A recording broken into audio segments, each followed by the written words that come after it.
the heart of the hot of the hot. We're back. No one's watching. It doesn't matter. I'll have 1,000,000 views 10 years from now. People go back and watch everything. I know they will. They'll see the whole journey. Future generations will study it. He is the real life of an artist in New York in 2022. So, I want to talk about, I've been did the open mic Monday, KGB, the hottest show in town, the Larry Sanders Show. It's going well. I tape it every week, and I do post it. I don't have the internet in my home, so I have to go out into the freezing cold to post it, or to a public library or something. In case you're just tuning in, thank you for joining us. Here we are, live from the Hotel Lautréamont, and I'm driving my fucking life till the wheels fall off and burn. That's just how it's got to be. I gotta hit 88 miles per hour. I was listening to the SNL podcast. Lauren, call me. I am ready to save SNL. I know it's a crisis this year. I know it's a rebuilding year. Put me on the show. Who are these fucking... You have 40 people in the cast, and they have like at least 15 sort of auxiliary, generic-looking white guys. Put me on the show. Yeah, exactly. SNL sucks. What do you watch? Do you watch Tim Dillon show, or what are you into? Are you YouTube? I was watching All Gas No Breaks recently, and I've been watching a lot of wrestling content. 83 Weeks with Eric Bischoff. These are the touchstones I have for humanity. I went to this theater event last night. I don't know if you're gonna be interested in that. What do you want to talk about? Can I get a one-word suggestion from the audience, or do you have any comments, or where are you from? I'm doing crowd work here. I'm trying to engage, and get my ratings up. Let's get some positive likes and subscribe. I hit 100 subscribers recently from Norway. Have I talked to you before? I feel like we've talked before. Kiwi Mountain. Norway, it's a great country. I was just, is Bob Dylan Bob Dylan's in Norway right now. Are you going to go see Bob? You got to go to we've talked before. I always touch base with my Europeans. They understand me. The Americans are brutal. There's a carnage everywhere. There's gunfire and gunplay everywhere, and illegal abortions happening. But my European audience, I recently had a Facebook post that I posted right before this. I can never take the time to be enthusiastic, because I don't give a fuck. I mean, I want people to like my Facebook posts, but I also just want them to see it. It's really just more about them seeing it. So I was recently asked by some academics in Europe, in France, in England, to read some of my poetry at a conference, okay? I was taken seriously by academics. I'm on the record in Europe. I don't know what university. I think University of Birmingham, and I don't remember what university in France, but somewhere in Paris, France. These are serious, intellectual, aesthetic. We're neglected here in this country. And so I'm in show business. That's academia for me. I'm in the University of Public Speaking, in the public arena. I'm ready for an NBC show, a CSNBC show, an MSNBC show. I'll be on the Golf Channel. Put me on the Food Network. This comedian at the open mics said I look like the host of Chopped, which I don't know who she means. That's old media, you're right. I don't know. I don't think the old media is that old, though. I think it still has a stranglehold. I don't think YouTube is that big a deal. What's the new media? TikTok? This guy at the open mic said he was TikTok famous, and I had no idea who he was. That's not famous.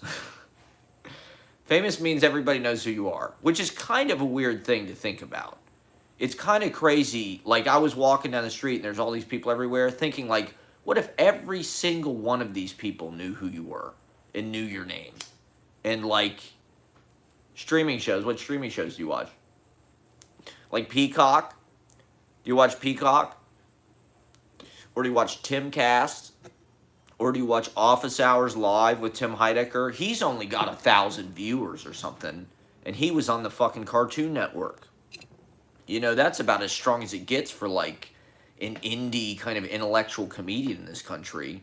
Unless you have big network power. You know, if you get on FX, if you get on SNL, suddenly you have this huge fucking platform. I think I could do Scenes from a Life about SNL. You know, if they would hire me to do something, to just come and film it and make a vlog about it. I'm a vlogger. I don't know if you watch my vlog.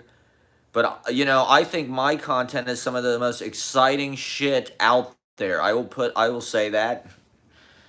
But I got 100 subscribers and counting. We're building. We're growing.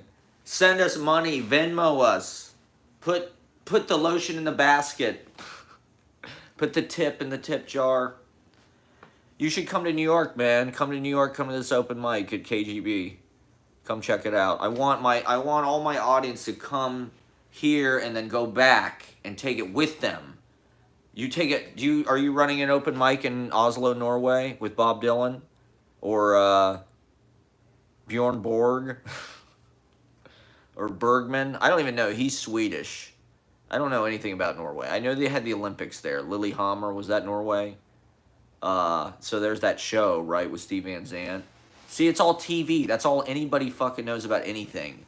Oh yeah, there's that show about Ohio. Yeah, that must be like where you're from. Bullshit. Recommend me some good streaming shows. Or you didn't come to you don't really want to be bothered. You just want to be entertained. Tell your friends. Get some fucking subscribers in this goddamn motherfucker.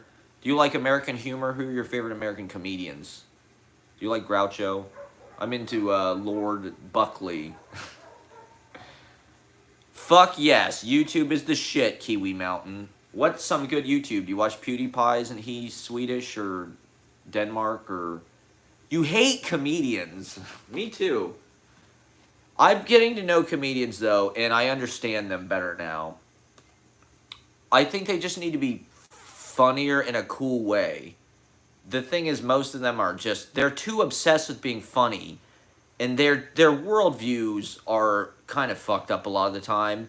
The problem I have with stand-up comedy is it's more like this philosophical, rhetorical argument, where it's more about, like, the comedian sets up some kind of premise that's like, here's my position on this sort of issue that's, like, part of our common life or whatever, and here's, like, some kind of, like, they're cringe, trying too hard. Do you like drill rappers? Do you like freestyle? Do you like Chet Hanks? They're cringe. Who's not cringe? I mean, the internet invites cringe, I think, because the internet is, you know, you're live streaming. I don't like curating. I don't like strategically. I mean, some people are just naturally cool and uncringe, I suppose. But that, to me, that's like the Machine Gun Kelly or something. Give me cringe. Or give me death. I mean, not that I like comedians. I'm not defending comedians. I think they should do better. They're so defensive. Yeah, people are naturally funny. That's what I'm trying to tap into with what I do. The thing I don't like about comedy is how artificial it is, and it's set up punchline, and all these pauses and shit. The people I know are funnier than any fucking comedian. And comedians are just weirdos, they're creeps. That's why they become comedians. They have nowhere else to go. So a lot of times they get up on stage, they say weird shit, and they try to defend it in public. And it's like, it's just, shut up, you're weird. Like, I'm trying to think of an example, because I've seen a lot of comedians recently you know, and a lot of them are misogynistic. A lot of them will say racial shit that's like not very smart or cool or anything. I saw a comedian a month ago that said the N word on stage. Like in 2022. I almost couldn't believe it. I was talking to this guy last night, and he was really cool, and I liked this guy a lot, and he was not a comedian. He was a writer, but he was talking about how he didn't like woke. It was just like he said he thought the audience was sick of it. And he thought canceling, and I was like, I can't believe this guy is saying this. Like, it just kind of took me by surprise that he was in New York City, you know, art performance world, and like, yet his position was like, he wasn't even trying to be understanding about it. Like, oh yeah, I understand woke content and this and that. He was, not that he was like the most unenlightened person, but like, a lot of comedians are like that too, where it's like, their politics are not. The audience in comedy has kind of split. Well, now there's like a woke audience that's the priority, and then there's all like the toxic dudes that still like like I don't know if you've noticed, but Louis C.K. is not that you give a shit about fucking comedy. You just said you hate it, but Louis C.K. has popped up on all this YouTube shit recently. I don't like Louis C.K. I mean, I liked his show, but that everybody did. But he's on YouTube. You know, he's on Tim Dillon show. He's on all these, like, with that Joe List guy and shit, because he's got this movie coming out. So they're rehabbing Louis, even though he was canceled because he fucking exposed himself to women. And so there is this comedy world of people that are just like, we don't give a fuck. That a lot of the comedy world is the kind of like shocking humor, jokes that are, they're guy jokes, they're locker room humor and shit. And Trump really rode that wave. Now that Trump is gone, people are sort of coming out of the woodwork again politically, and people aren't as afraid. You know, during the whole Trump era, everybody was kind of on eggshells. They didn't want to get canceled. And to be honest, I think it was that simple. It was Trump. Everybody was reacting to that. They didn't want to seem like they were Nazis. And I get that. We wanted to do the right thing, and we got rid of his ass. We fired the motherfucker. And nobody even talks about him anymore, which I think is good. But I think comedians need to... One of the things I'm trying to do this open mic, and I guess I'm boring about this, but one of the things I'm trying to do with my own act is like, I want to be able to just talk on stage. I don't necessarily want to have to be funny, because I find that very reductive. And comedians, they see the world very two-dimensionally, I feel like. They try to find depth within their like simplified arguments, but it's still incredibly boiled down.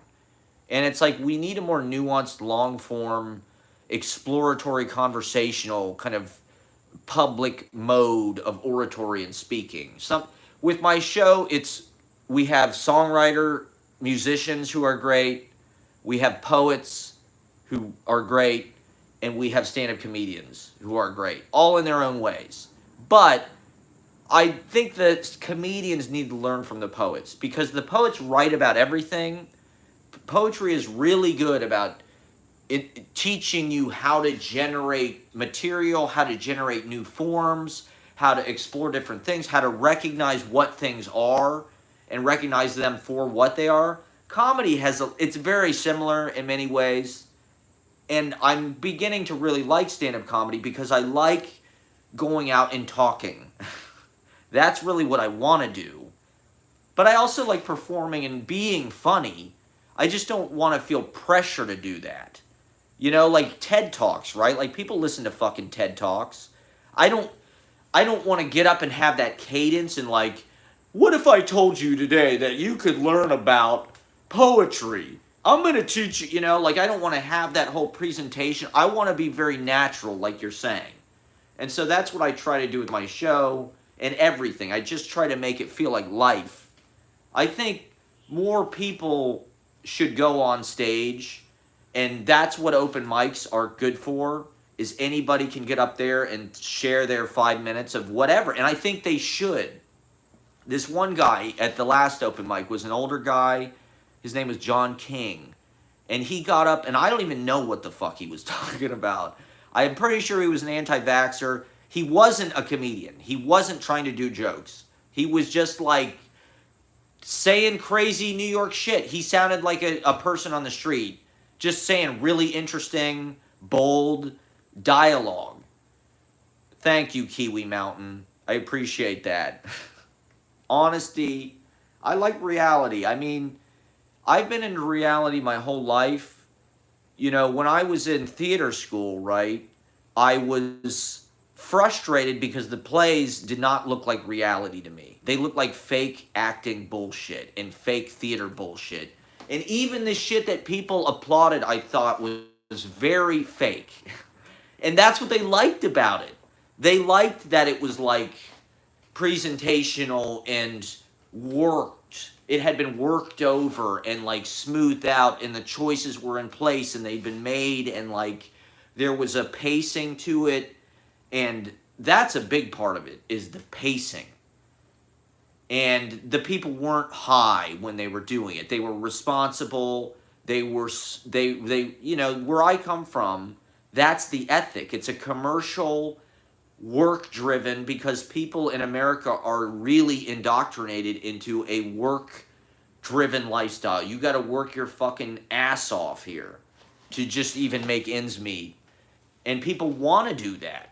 They want to, they idealize that and they glamorize that. Like, I'm a hardworking son of a bitch. I wear fucking blue jeans and I bust my fucking ass for $1. It's like, why? Fuck all that. Like, let's play free jazz. Let's smoke weed all day and let's get in touch with the magic. I think work is important. I'm not anti-work. I think the work should be choreographed into, there you go, baby. Americans live to work, Scandinavians work to live. See, they got it figured out over there. That's why they understand fucking art and poetry and beauty and shit. I was talking to somebody recently, maybe it was you, who was saying, telling me about like artist residencies and grants and shit over there. And artists get all this fucking money and they have nice places to live and, you know, apartments that are protected, you know, and rent controlled, and they can live in them their whole lives and they're well designed. You know, this is a big thing I think Americans are waking up to, is just the poor design of most of this country, how it's suburbanized and zoned, single use zone, residential, commercial. Everything is car based. It's suburbanized. New York is not like that. New York is where America crashes into the European thing, and it's more old world. You can walk everywhere. There's trains.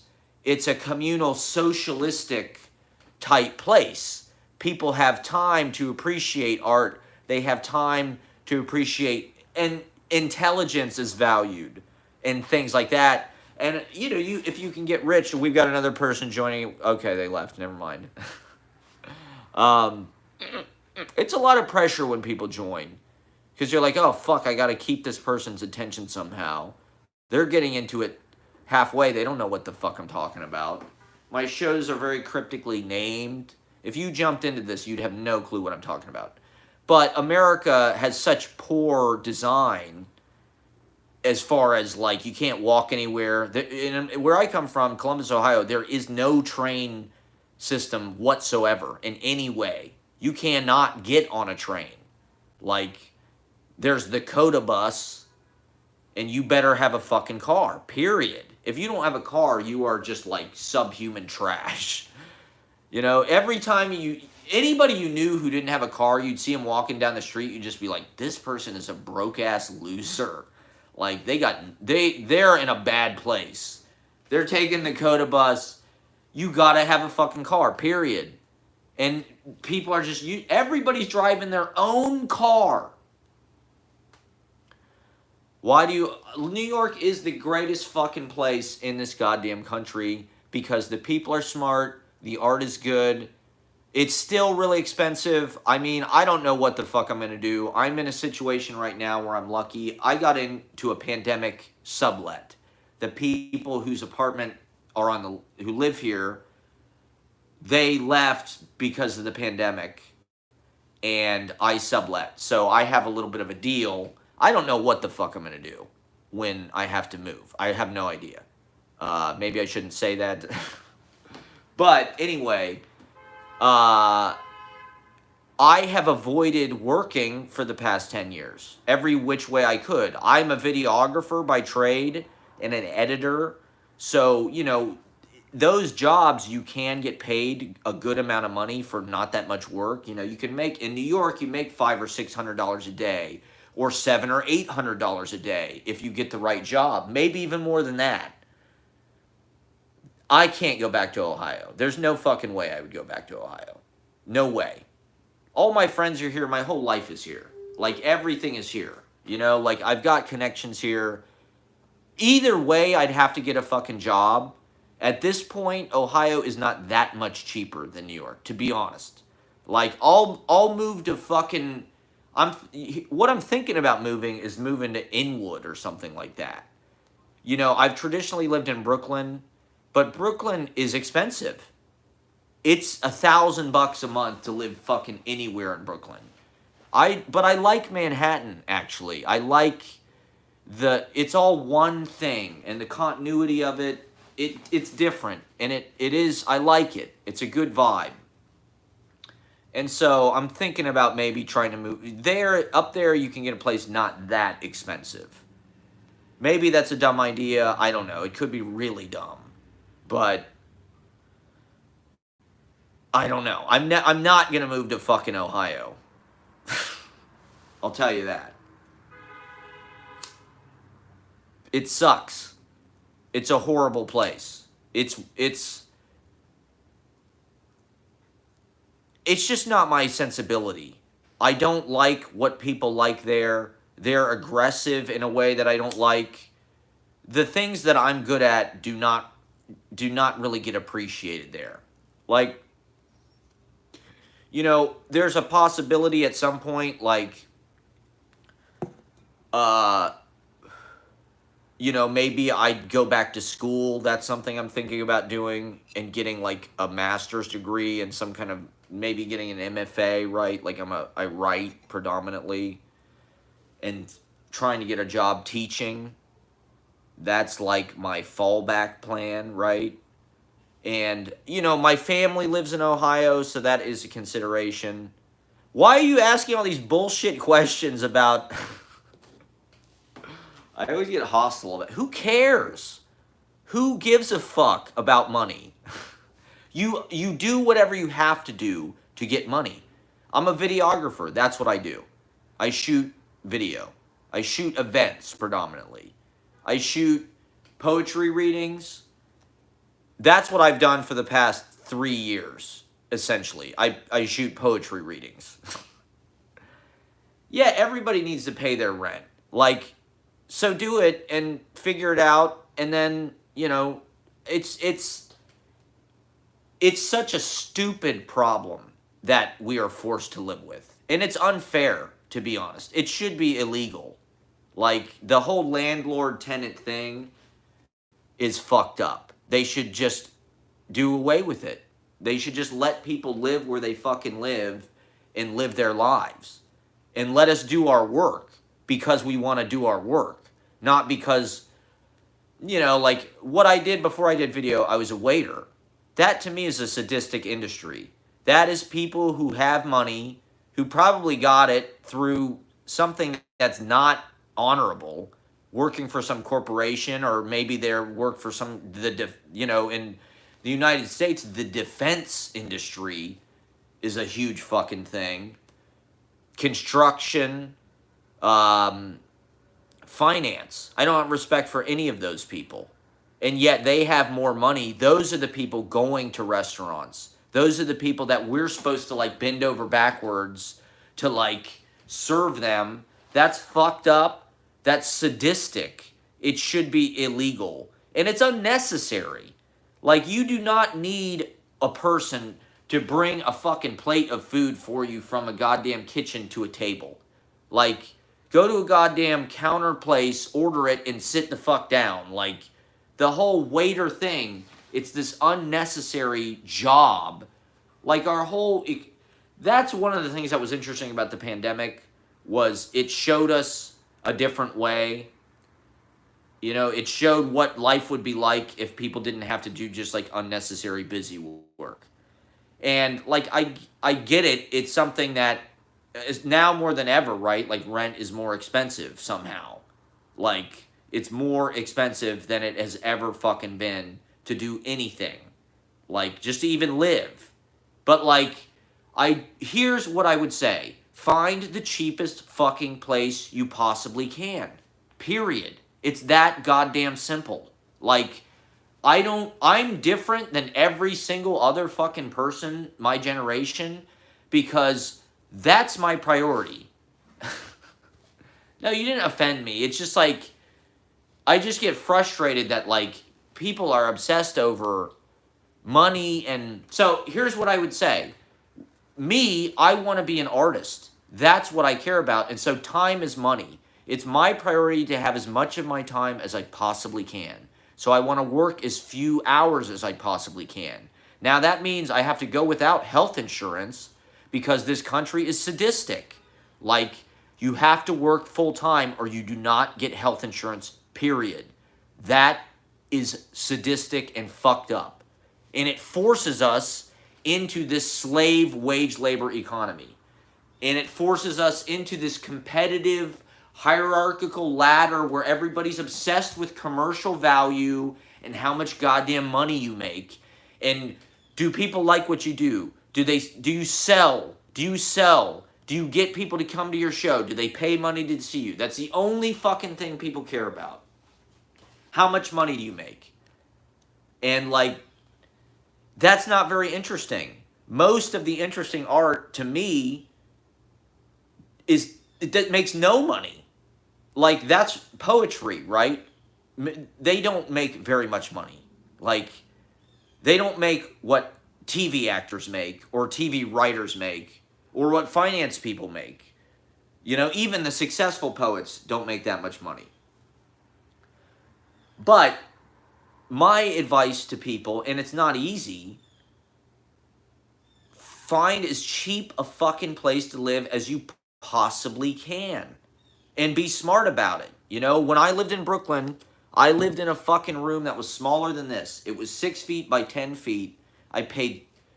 When I moved in there, I paid $300 a month, plus utilities, which were $40 a month. And I had a loft bed, and, you know, my life, I lived in a fucking shoebox. But I could be an artist. I had my whole life to myself. I could edit my own videos. I could write poetry. I could do whatever the fuck I wanted. What I did for a job, I was a videographer. I was very lucky. I get paid $400 a day to go film women in their underwear. You just got to find it. I don't know what to tell you. Like, I live in New York and I found a cheap place. I don't know what to tell you. Like, there's stuff out there. You know, like, there's people living in fucking vans and shit. You know, like, you know, like, just find the cheapest thing that you can. You know, like, even if it's not cheap per se. Like, dude, in Columbus, Ohio, right? My brother, he moved to the west side of Columbus, Ohio, in a dangerous neighborhood because he thought he couldn't find a place. He wanted more space. He wanted a yard and a basement and an attic and all this shit. And so if you want space, if you want that kind of stuff, you're going to pay more and you're going to have a worse location. Like, you have to think about what your priorities are and what you're trying to do with your life. If you're ready to just, like, buy a house and, like, settle down and do all that, then yeah, make as much money as you possibly can and, like, be smart about that. With me, I wanted to be a fucking artist.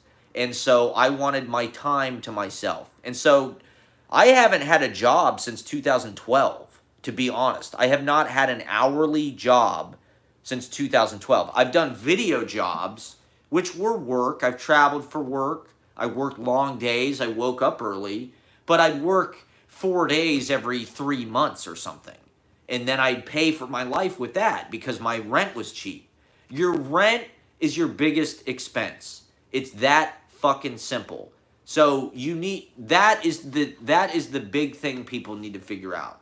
You need to figure out your rent, and you need to make as much money per hour or whatever as you possibly can.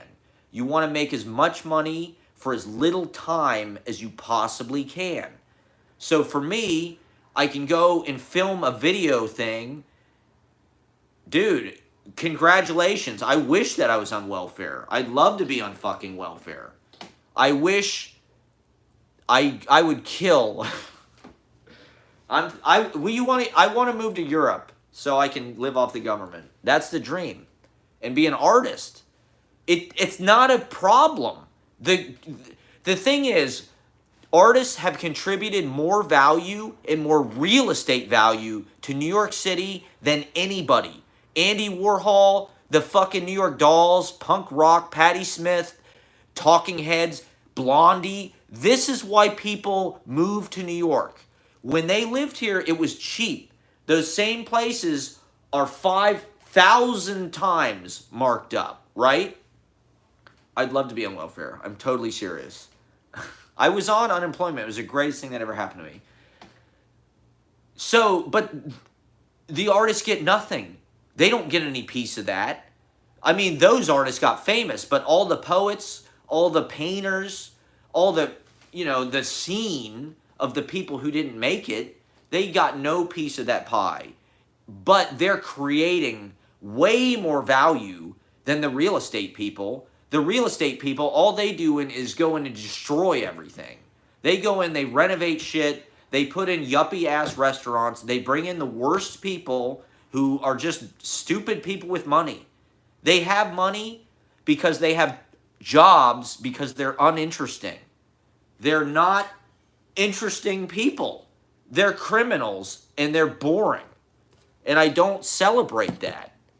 I celebrate artists and people who live outside the margins and who make their own way. I think that's more interesting. If you can get on welfare, you have everything. If you have your time to yourself and you're fed and you have a place to live and you can do that indefinitely, start writing, start painting, start filming shit, start streaming. Start whatever it is. I mean, whatever you're into, fishing, I don't know, playing baseball, skiing, just do that all the fucking time. Like, I wish that I could live without that sort of Damocles hanging over my head of like, oh fuck, what am I going to do to get a job? Where am I going to live? How am I going to make enough money to even do anything? Like, here's my sincere, deepest belief, spiritually and karmically, is I believe if you're creating energy, you'll be taken care of. So for me, I don't have exactly, you have freedom. Play music, record, do whatever the fuck whatever it is you want to do, just go and do it. That's the way I look at welfare. It's a grant. You're getting paid. It's a free grant. It's just saying, here's a grant, do whatever the fuck you want. Study whatever, go to the library, read about whatever you want. Read about history, learn how to knit. Whatever the fuck you want to do. If you want to make a TV show, this is a grant,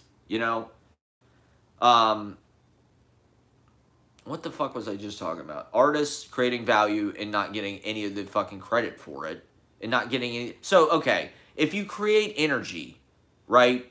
If you create good energy, if you create art, if you enhance people's consciousness, if you raise the vibration, you're sending, like money is a symbolic emblem of that relationship. Money is like a metaphor for energy.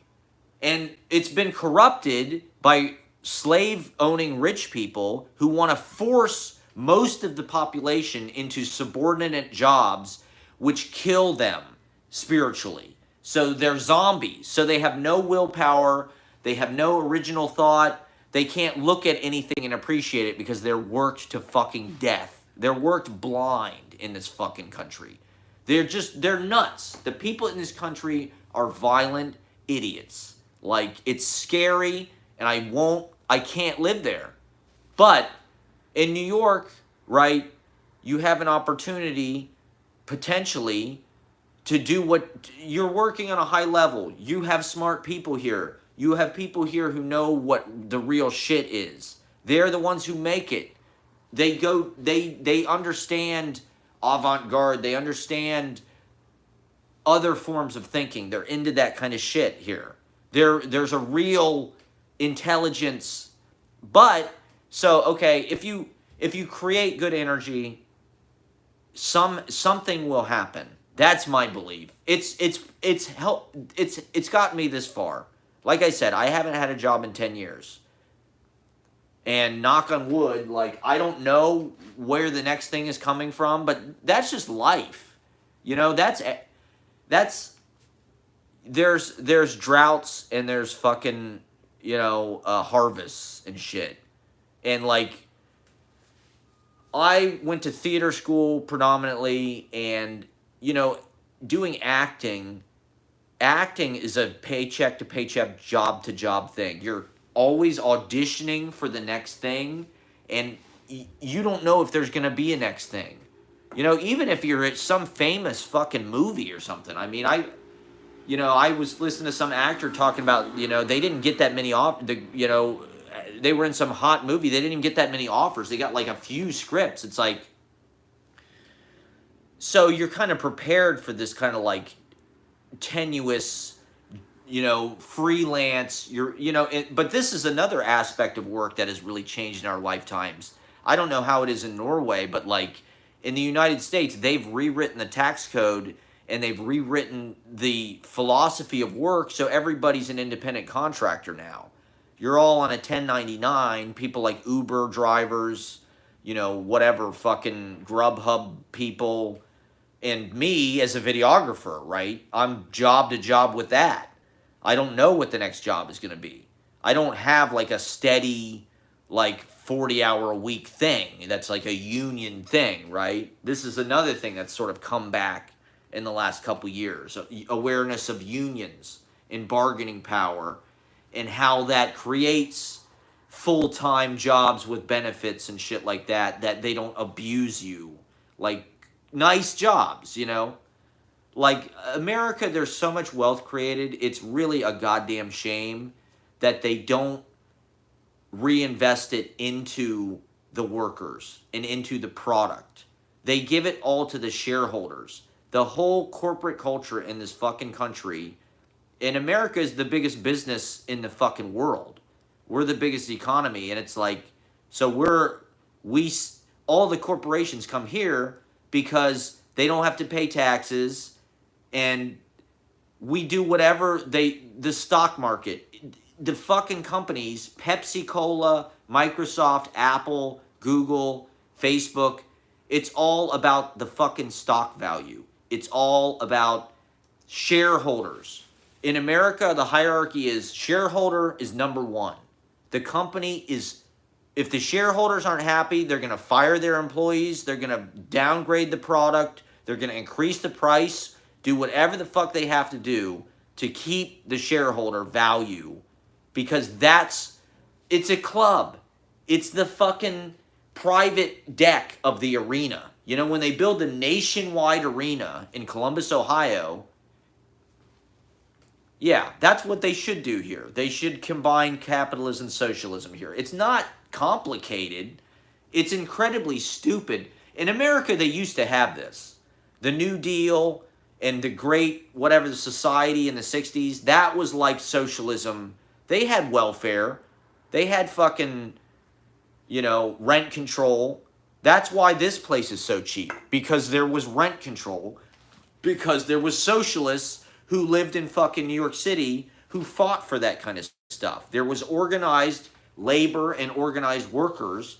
There's a little bit of that now, but What the real problem in this fucking country is the corporations dominate everything. They own the naming rights to the stadiums. It's the Nationwide Arena. It's the fucking Quicken Loans Arena. I mean, they haven't gotten the rights to Madison Square Garden, but that place is too famous. But look at Barclays Center. What the fuck is Barclays? It's a finance thing. It's bullshit. It should be called Brooklyn fucking Coliseum or something. It should belong to the people. But that's not America.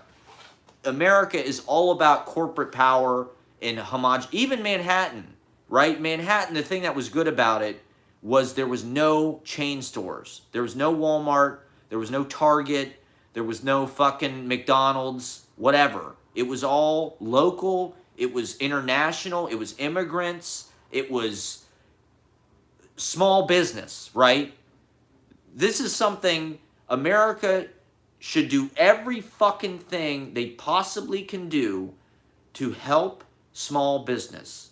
They should give small businesses money. The small businesses should dominate the landscape because that's handmade. That has a signature. And that gives a person a certain amount of honor and pride in their work. That they get to use their imagination. They get to use their ideas. You know, you really, when you have your own thing going on, you get into it. You get like, yeah, you know, like, I want this thing to grow. Like, I want, you know. Now it's like you work for Starbucks. You own a Dairy Queen franchise. You can start a small business, but you're probably going to get taken out by Starbucks or the corporate, you know, Home Depot, whatever the fuck it is. Now, Manhattan, there's a fucking Target on Avenue A. There's a Home Depot on 23rd Street. Like, there's Chipotle's everywhere. There's Best Buy 2 blocks from my house. There's H&M. There's, you name it, right? That is our society now.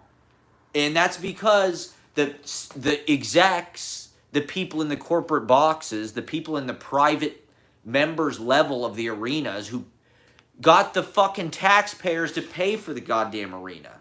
How fucked up is that? They get the people to pay for the arena, and then they get the best seats. They get to go backstage with Eric Clapton and drink champagne and have catering and shit. And meanwhile, we get to pay $200 to sit way the fuck up in the nosebleeds, and we get a fucking beer that costs $12 or something. Some kind of watered down Miller Lite or some shit. You know, it's like, it wouldn't be hard to fix this fucking country and fix the work situation in this country. So we wouldn't have to think about this stuff. You know, this is another big problem, is now the corporations are buying up all the property, and so they're the landlords. And so they can raise the rent to whatever the fuck they want.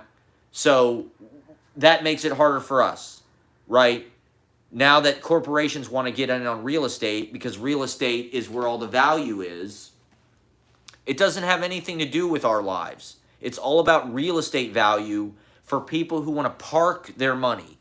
You know, the same people who are stockholders who play the stock market, they're the same fucking people who own super yachts and take private jets and the Blade helicopter service and shit. And they buy real estate. That's where they park their money. They got more money than they know what to do with, so they have to put it into apartments that cost $45 million. Or they got to buy their kid an apartment for $2 million in Williamsburg. Like, you have to become one of those people, or else you're like us. You're a fucking peasant, right? You're a pauper. You're Les Miserables. You know, you're fucking bread and fucking let them eat cake. That's us, you know. It wouldn't be hard to fix, right? That's what Bernie was all about, is just like tax the rich people. Do I think I will ever become homeless? If so, how do you think it will go? That's a great question. You know, my whole life I've always been like, I don't know. I felt an affinity. I know that sounds like whatever, privileged or something, but like, I don't know. I lived in a car briefly in LA, but I wouldn't really say it sucked. It was horrible. I lived in it just enough to see that it was like, you can't really do it. It's impossible to sleep. I mean, here's what I would do if I was going to be homeless. First of all, I would go someplace warm. Like, you kind of just have to do that. I mean, there would be no fucking way to be homeless in New York in the wintertime. Like, there, it would be a very real possibility you could die, right? And so, I don't think however, right? Like, let's say it's April of next year, and all of a sudden I have to, like, find something and figure it out. Would I try to be homeless? I don't know. I've met a lot of people, right? Like, I go to Washington Square Park a lot, and there's a lot of homeless people there, and there's a lot of street people. And there's kind of a blend between the street people and the performers, the street performers, the guys that sell drugs, the comedians. You know, there's kind of, and I feel more of an affinity with street people, to be honest. Like, I like that well, I wouldn't say I like, but like, one of the things I think that has brought them to where they are is like they won't make the same choices that everybody else makes. They can't fit. You know, a lot of homeless people are schizophrenic, or they, you know, to be honest, they should be taken care of because they have psychological differences. And that's why they can't get jobs. That's why they're talking to themselves on the street and shit, because like they're schizophrenic or something. And so as artists, right, I think a lot of artists do have similar kind of like mental differences with people, synesthesia or multiple personalities or whatever, you know. There's a spectrum there to some degree. And I wouldn't want to be like desperately homeless, because I feel like that's a slippery slope. You see homeless people, right, with like the gout and like rashes and like skin fucking pink eye. Like, that's a hell. That could become a hell very quickly. And so, you know, if I were to be homeless, I would probably do whatever I could to try to create some kind of money-making thing as a street performer, to be honest. Like, I would do, you know, like, I've done street performance, sort of, and I do performance just in general. And so, like, if I were to be homeless, I would have a lot of time on my hands, and I would be forced to do whatever I could to try to make money. And so, like, I would try to figure out, wow, really, 5 years above the Arctic Circle, holy shit. Why did you choose to, or did you choose to say, or did you choose to be homeless, or was that what happened? I mean, you know, I don't want to be fucking homeless. My family, I feel like, would take me in. You know, like, one of my family members I could live with for a certain period of time until I, like, got back on my feet, probably. They wouldn't, like, turn me away. Like, I'm lucky enough that my family's still alive, and, like, I mean, I'm not necessarily on great terms with them, but, like, they're not gonna, like, be like, fuck you, son. You know, like, you know, close the door in my face. Like, they would help me. I'd have to get a job and shit that I probably would hate, but who the fuck knows? I mean, my one friend recently moved to Portland, and she was saying she's been working as a substitute teacher. And, like, you know, Portland is cool and it's got a lot going on, but, like, she definitely misses New York, you know. Huh, interesting. I mean, you know, I would last, if I was in a situation in the Arctic Circle, or, like, you know, in freezing temperatures, I wouldn't last a few days, if that. I would do whatever, I would be on the phone with my parents and shit. You know, one of the things about being homeless now, in New York City, they got all these Link NYC kiosks, which have phone chargers. So, like, you could get a phone. You know, like, you could plug it in. There's Wi-Fi. Like, if the weather was nice, you know, I wouldn't necessarily mind living in a tent or something. One of the things I would like to do in my life is travel and do shows in different places, and like there's a poet, Vachel Lindsay, who did a book called Adventures While Preaching the Gospel of Beauty, and it's about a walking tour that they did of Kansas, where they would take pamphlets of their poetry and they do poetry readings, and they'd walk from town to town doing poetry readings, and they'd try to get people to like buy the pamphlets or like give them a place to stay or whatever. And they would usually, you know. I think people are hospitable, and I'd like to kind of travel like that. I'd like to travel from town to town, maybe on foot, with like a tent maybe. Or maybe do the bike thing. You know, a lot of people like ride their bike across America with like a tent. If I could do that and do shows every place I went, do like open mics, whatever, I think that would be like a cool, you know, if you could make, let's say, you know, just enough money a day to like feed yourself and make, you know, if you had a tent, if you could make, let's say, $30 a day just to like get food and whatever you need, like, especially online, right? Like if you had a social media presence, if you have an Instagram that's all about like, hey, I'm traveling from town to town doing readings, Venmo me, or like, you know, you could have a whole fucking audience, right? Like there's tons of people that do van life and shit like that. And they got millions of people watching them on YouTube. Like, even if you could get a few thousand people to send you $5 here and there, like, I do think that those are interesting ways to think about making money, right? Me, over the past couple years, I've been putting two and two together with like trying to make money from my performances and my art. Like recently I had a table at the New York City Poetry Festival, and I had all my books, right? I do these pamphlets that I print out on my printer. They don't cost anything. They cost 20 cents a piece or something. And I'm trying to find one of them. I don't know if there's any in here. But I was selling them at this fest. I made $100 that day selling books that I fucking wrote, you know, and printed myself. Like, if I could do that from town to town and online, if people like, hey, here's $10 for your book, Venmo, mail it to me. Like, creating an income through things like this, right? YouTube and live performance, selling, you know, trying to monetize. This comedian I met the other day, right? He was telling me about, he travels the country. He does, you know, he's a touring comic. And he was saying, get a t-shirt. He's like, do you have a t-shirt? If you do, reprint it, because that's how he makes money.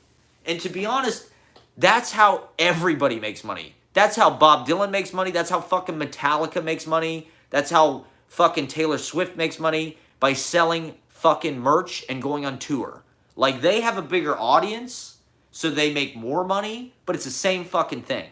Like, you sell t-shirts. People might not necessarily want to buy your album, but they will buy your fucking t-shirt if it looks cool. Like, if you got a t-shirt that costs $25, if you sell 4 of those a night, you have $100. You know, like with books, I'd have to sell 10, 20 books to get $100. Like, but it's about creating an audience of people that like, I gotta have the next, you know, I want to support what this guy's doing. I think it's, so, you know, everything we're talking about, I appreciate you asking these questions, because it really has helped address the subject, because this is something I've been thinking about, is like, this is a question and a problem that everyone is facing, and everyone our age is facing. We can't move up because it's so goddamn expensive to pay rent, that we have to work full time at jobs that suck, or, you know, we're low down on the ladder, whatever it is. Even if you have a good job, you're still like working all the time. And it's like, economics are a huge part of my work and my aesthetic. And I do feel like I've taken a different path than everybody else. Everybody else is trying to get into the rat race. They're trying to get a better job. They're trying to get a job in a magazine, or with Vice, or with some TV thing. They're trying to get on SNL. They're trying to get on a commercial. They're trying to get on a TV show. They're trying to, whatever the fuck it is. For a bank, they're copywriters. Me, I was like, I don't care about money. I can sacrifice. I live on $15 a day, which means I can go out and buy a $10 Chipotle bowl and some snacks. And that's easy to do. That's not, I'm the most frugal person I know, which is kind of annoying to everybody else I know because, I'm definitely cheap. So, it is hard for me to go to a bar because I can't pay $8 for a beer. I certainly can't pay $24 for 3 beers. Maybe I could buy 1 drink or something. That's sacrifice.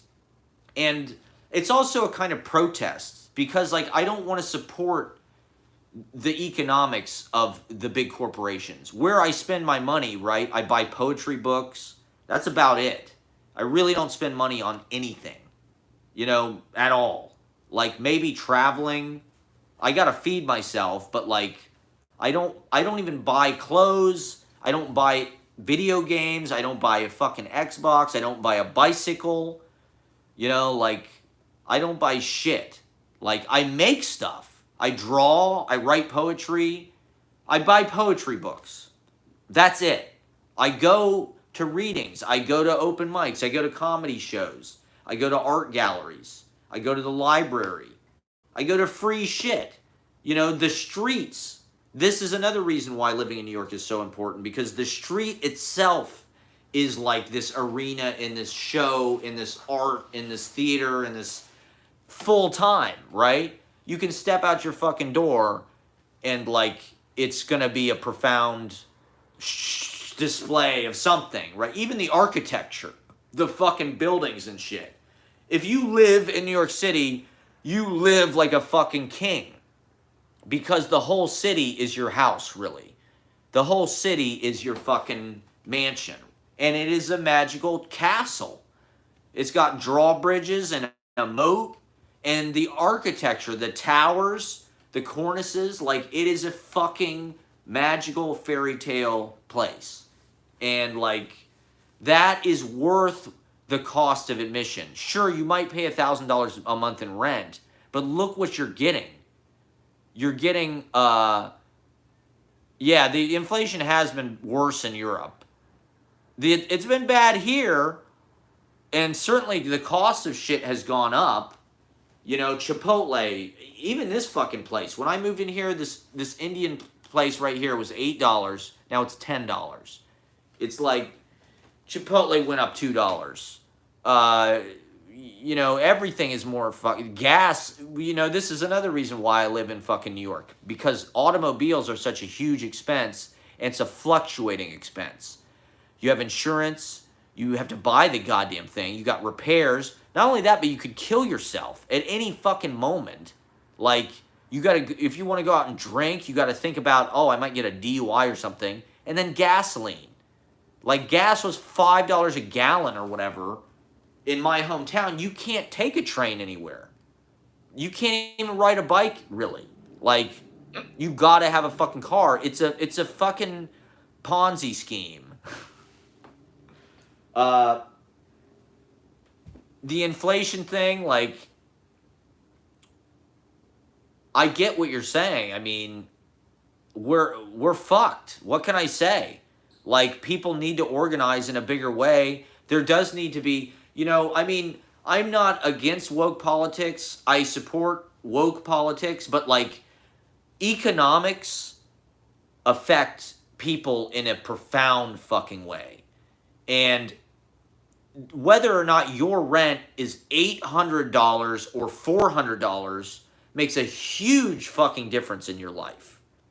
And we've spent the last few years very focused on identity and gender and things like that. And meanwhile, our rent has gone way up and everything's more expensive. And there hasn't really been, there's people unionizing at Starbucks, and there's hopeful things that are happening, but the inflation was a reaction to the raising of wages. Because people started to complain about low wages, you know, they've tried to raise the minimum wage. The capitalists think if you raise the minimum wage, everything gets more expensive because there's more demand, which is fucking bullshit. They don't have to raise the prices of things. They can make more shit. That's what they're supposed to do. It's supply and fucking demand. If there's higher demand, you make more shit. It's that goddamn simple. So if people have more money and they want to buy more shit, you hire more people to make more shit. And you sell more of it and you make more money. That is fucking business. That's what you're trying to do. That's growth. But people, because of the pandemic, there was problems with the supply chain. And so that's why there was fucking... They used that as an excuse to raise the fucking price of everything. Because they knew people had money. Sure, ask me whatever you want. They knew people had money from the stimulus package. I'm going to get some water here real quick. And let me change the viewpoint. Let me give you some New York angle here. Okay, that's cool. The reason why I don't want to be involved in any of this shit is because my whole life, I understand the economics of everything. The secret is to avoid it. Get your rent as low as you can, however the fuck you can. You know, if that means living with your fucking parents, so be it.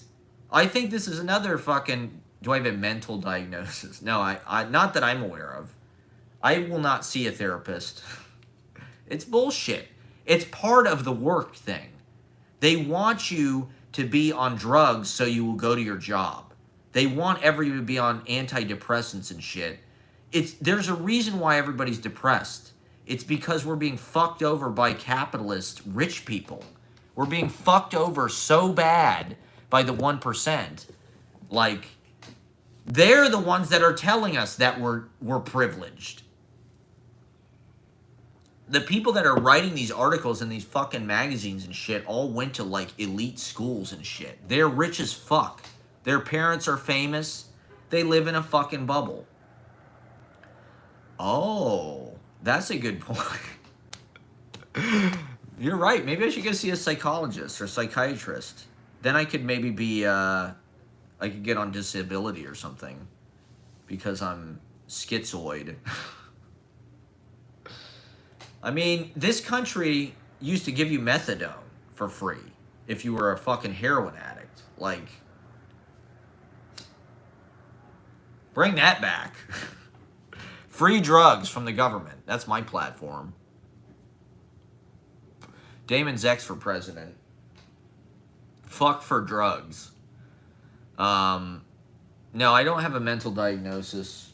I've seen friends go on antidepressants. That's the howl of our generation. I've seen the best minds of my generation destroyed by fucking Prozac. Destroyed by fucking, what was the one I was on? I took antidepressants. I did see a psychotherapist once in New York, and he prescribed Prozac, or like the generic Prozac, and I took it for like a few days, and I stopped taking it because it killed my soul. And you're supposed to struggle against these things. Your body is your teacher, right? I know that that's arrogant to say, or like privileged. We're in an interesting time for the body because people disavow their bodies, and I get it. Like, some people, you know, my own body, I've got health problems. I do have health problems. But, like, because I don't have health insurance, right, I cannot see a fucking therapist, right? I can't pay for it. I can't go to a doctor. I've had neuropathy and, like, pain in my body for the last 10 years. That is another reason why I avoid work. You know, it's not just because I'm lazy and want to be an artist. It's because, like, I have chronic pain that is, like, really aggravated by stress. And to be honest, working in restaurants almost killed me.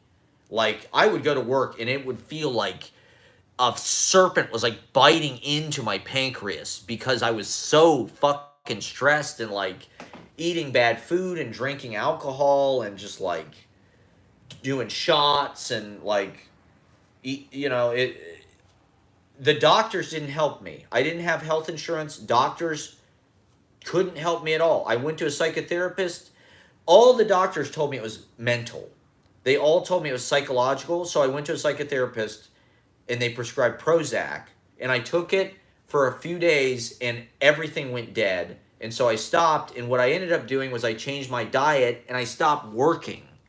And I felt great for the last 10 years. And I started smoking weed. I mean, that's another reason why I smoke weed constantly, is because, like, it is medicinal for, like, my chronic pain, to be honest. Like, it just makes life easier for me. And so, with weed, you gain things, you lose things, you know? You're kind of on a different wavelength than everybody else, so people can kind of think you're weird and shit. Uh, yeah, I agree. Well, this is part of everything we're talking about. How healthcare is, you have to earn it. In America, it might as, no. Your English is great. In America, they might as well say Arbeit macht frei. Work will make you free, because that's America. Like, it won't make you free. First of all, that's an oxymoron. Work is the opposite of freedom. Like, America is supposed to be this free country. Having to go work at Walmart or fucking fracking or whatever the fuck it is for 50 hours a week is not freedom. That is indentured servitude, actually. Just to pay your landlord, who's probably some fucking corporation or some dickhead like Donald Trump or something, like, who owns multiple properties, like, small landlord, that's a different story, but like, there needs to be a rent to own and like a work to own. The workers should own the companies. People should start small businesses. You know, people should buy local, and the local should be encouraged and emphasized. And so the corporations don't want that. The powers that be don't want that. They want people that are depressed, that are worked till they're dead, that have horrible diets, that eat red meat and pizza and pasta and drink alcohol, drink beer and do shots. They want people to be alcoholics in this fucking country because it makes you fat and stupid and accept anything. I mean, alcohol is great, don't get me wrong. I love drinking. But, like, I love smoking weed better. And I love other things more. I mean, alcohol is great, don't get me wrong. But, like, in America, there's a very concerted effort to push it on the population because they want people to be docile and to watch sports and shit. They want people to be militaristic. America, they want to be able to throw down like that at any time. They are ready at any time to throw down with China or Russia. That's why there's all this fucking football, all this college football, and all these uniforms, and all these team sports and shit, and cops, and assault rifles everywhere, and Call of Duty Modern Warfare in every fucking teenager's bedroom, and first-person shooters, and the glamour, and Hollywood, man. Fucking Clint Eastwood and fucking Stallone. And all of it. John Cena, wrestling. It's all military shit. It's all to keep people. And to be honest, like, men are warlike, but, like, the peaceful side, the artistic side, the sensitive side of masculinity in this fucking country gets crushed. And, like, it gets incorporated into the war machine. Like, you know, to be a poet, to be an outsider, to be a beatnik, to be an aesthete, to be European, sort of, you know, like, you're looked on as feminine, you're looked on as weak. I mean, where I come from, I'm a small person. People regularly made gay jokes about me, you know, growing up or whatever. Like, I'm into art. I'm into French movies. I was into European culture. I was interested in poetry and literature.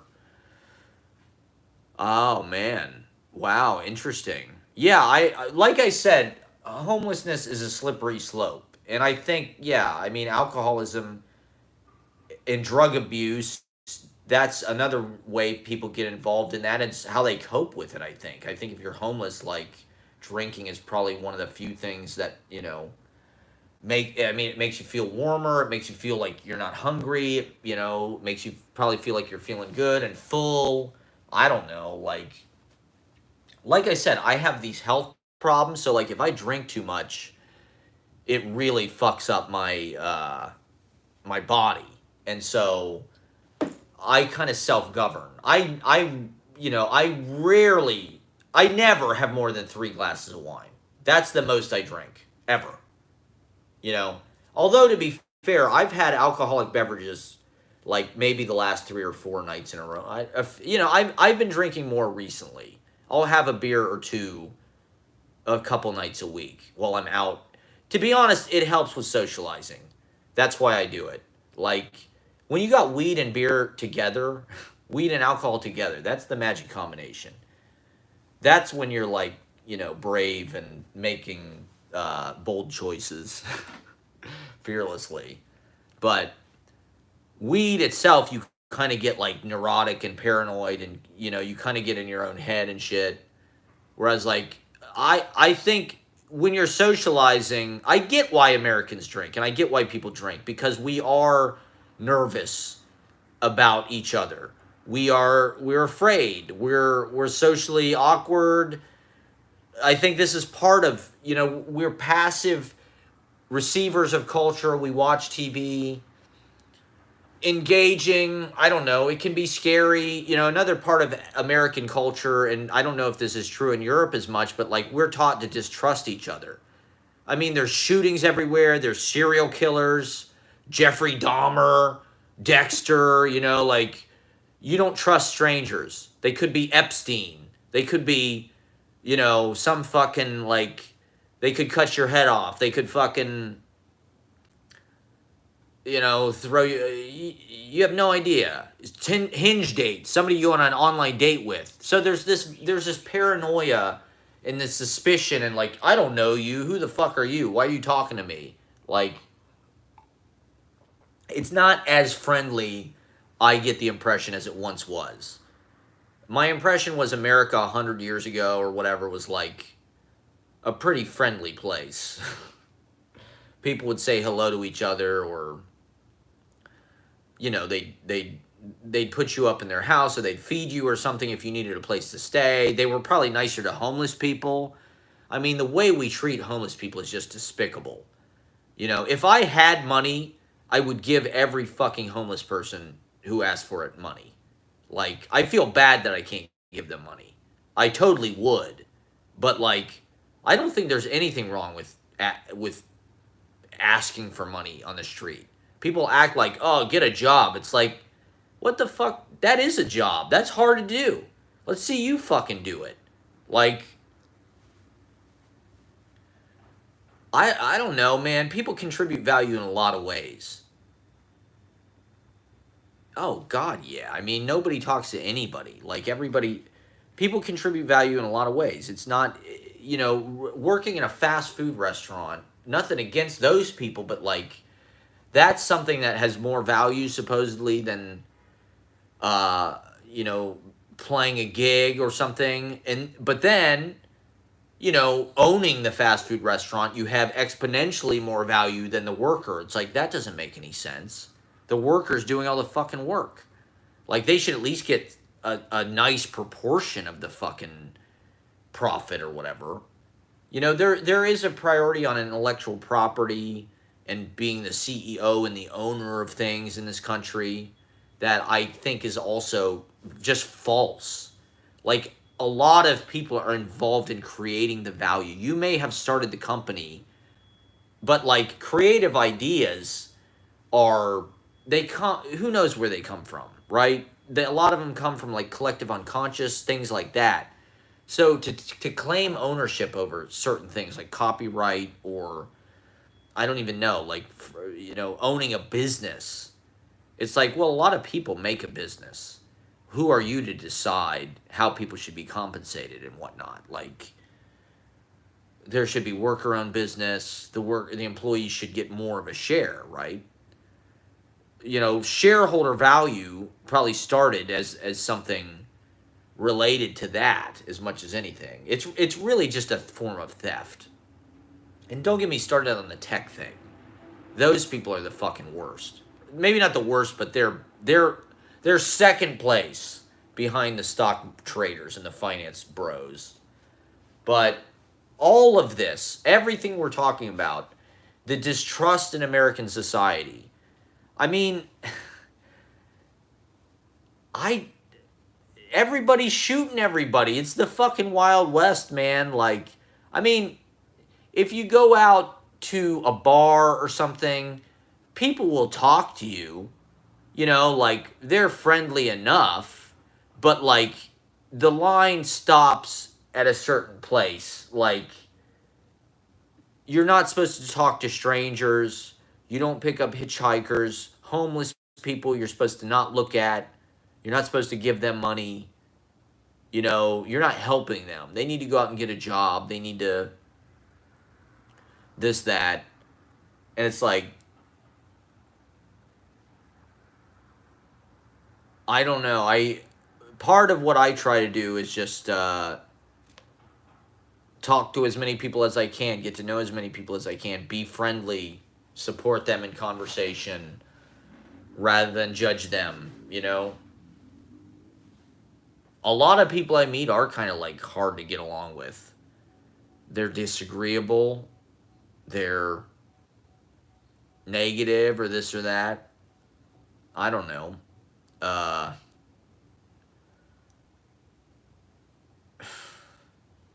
It's like, in a certain way, it's not hard to see the problems of America, but, like, I don't think the media is not really addressing the real problems. The media in this country is obsessed with, like, karmic and ancestral, right? And, like, paying back that kind of stuff. Like, and I'm not saying that stuff is not important, like land acknowledgements and, or like reparations is another thing that, like, people think that reparations are like the thing that's going to, like, that needs to happen before, we can fix anything else. And it's like, I think that's tied in with everything that it's a part of everything. It's a big part of everything that we've been talking about, right? The work thing. I mean, slavery is the ultimate example of people literally forced to work, for nothing and treated. But to be the big thing is there are certain human beings that domesticate other human beings. That's really what it is. And they learned it by domesticating animals. They learned it by domesticating horses and cows and sheep as products. And they used the animals to farm, to create crops, to create grain, to create bread, which created economies, which created cities, which created workers and this and that, and merchants and financiers and bankers. And now it's the same fucking thing, except they domesticate other people. You work for me, I pay you this much, and you do what I say. Do I think do I have a girlfriend? Do I think I'll have one? I do not have a girlfriend.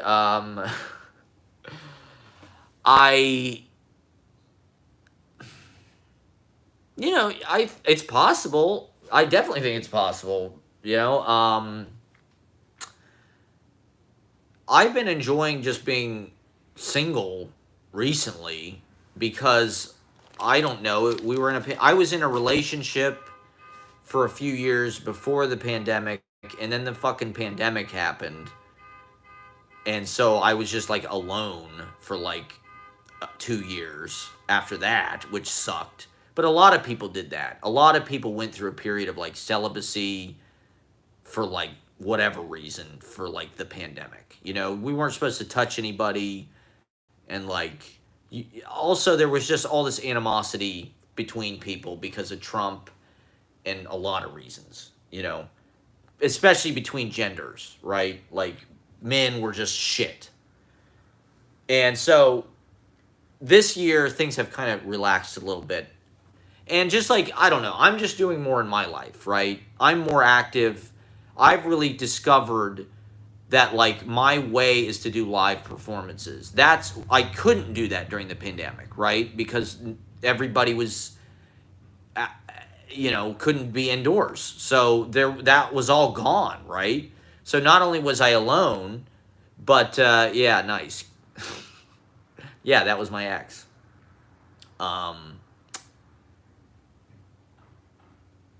So yeah, you get it. You've been there the whole time. You saw it. I was in Columbus, Ohio. You saw it. That was my mom's apartment, right? And because I'm doing shows and stuff again, I'm meeting way more people. I went on Hinge dates. I went on a lot of Hinge dates last year, and they all went nowhere.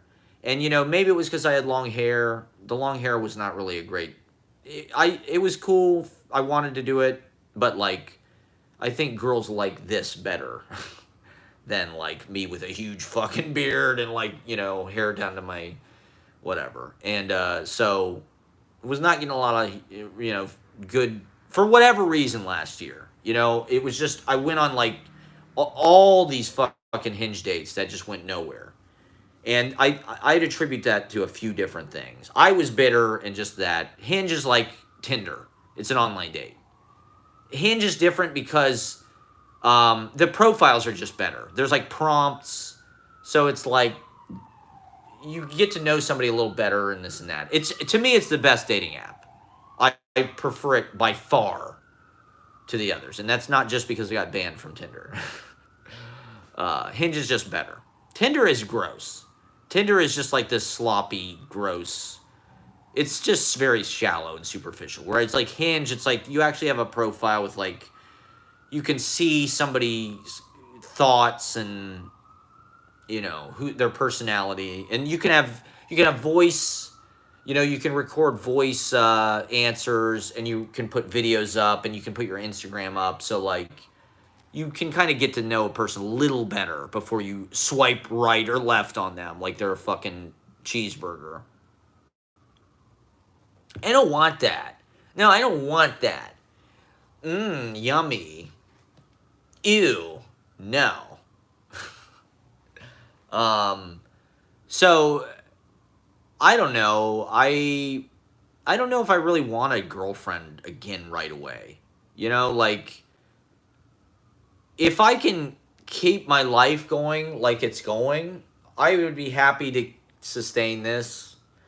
I really don't get into a relationship with somebody unless I feel like it's somebody I'm really meant to be with and it has to happen. Like with my ex, it was just like we just had so much in common. We clicked so much, and like it just had to happen, like it was just like we were connected, and to be honest, like like I don't know. She was the first person I had dated or been on a date with that I was like that I thought, okay, this could last a while. This could last indefinitely. This person, like, we have so much in common and just like we're so connected that just like it's meant to be. I'm gonna follow this as far as it'll go. That's basically how I live my life, right? Is like I find myself in certain situations or opportunities present myself, and I basically just say, okay, this feels right. I'm going to just go down this path as far as it leads, And with my ex, it's like, I had not been in a relationship since 2013.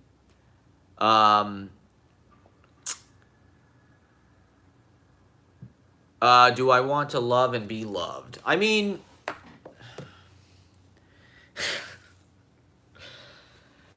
I did. You know, when I was a young man, I was like a romantic. I was a desperate romantic. I loved being a romantic. I really indulged in it. That's why I got into poetry. You know, when I was in high school, I really loved the early Beatles music. It was my favorite music probably ever made because it was so romantic. It's all about love, and it's all about how great love is and falling in love and she loves you, yeah, yeah, yeah. And their music really embodied this exciting, and all music really, all pop music, right, is about love. And it's sort of propaganda for this idea of love, which, to be honest, like, I do think exists and is an incredible feeling. Don't get me wrong. Like, being in love is like, it probably is the best thing in life, but like, to be honest, there are other things that are almost as good and are actually, I think, deeper and more fulfilling in the long run. Like, I think love is almost like a byproduct of what you're supposed to be doing. Like, if you're looking for love, like going on Hinge dates, that really, you can't find, to be honest, I don't think you can find love. Like, you can, but if you're a boring person, you can, who's just like, you fit with some other boring person, fine. But like, for me, like, because I'm different or whatever, girls would just look at me like, who is this guy? How does he make money? Like, he's a drug addict. Like, he's a loser. What? Who? I can't date this guy. He's nobody. He's got no foundation. He's got no stability. Like, he's a 37-year-old child. Like, I cannot date this guy. He's not a man. And so, but like, I am not looking for love, really. Like, I'm too interested in my career, actually. And by career, I just mean work. And by work, I just mean making things, right? And living, right? So I like being alone. With my ex, it was like I couldn't go for walks. I couldn't go to whatever, Now I can go to an event every fucking night of the week. I can go eat whenever I want. If whatever I want to do. Today, if I'm like, I want to go to Central Park, boom, I'm going to do it. That's how I want to live. Like, that to me is more important than like, oh, I have to make every fucking decision with this other person. Like with my ex, it's like we were joined at the hip. It's like every fucking thing I wanted to do, it's like, I gotta wait for her. I gotta make sure, is this okay with her? I couldn't go out to something by myself. She'd get like mad at me. She'd be like, who the fuck did you talk to? What were you doing? She wouldn't let, now it's like, okay, I've been doing stand-up comedy stuff, and like, I've been going to open mics. Last night I went to this theater thing, and I got up on stage, and like, I read in this play, and it's like, I could not do that with my ex. I could not, she wouldn't allow it. I wouldn't have time to do it. Now, don't get me wrong, at that point in my life, it was nice to have a domestic thing. It really is nice. We had a cat. We were at home all the time. We're in the bed. We're listening to records. We're smoking weed. We're talking about everything. Just talking about everything. Politics, life. I'm telling her my fucking life story. But I couldn't make videos. My whole video shit stopped because I didn't have time. I had to do music because that was her shit. So it's like, you get shit and we have this unrealistic idea of love, and women are fantasized and idealized. And I think a lot of what they're doing this generation is blowback against that. But they also can take advantage of it really easily.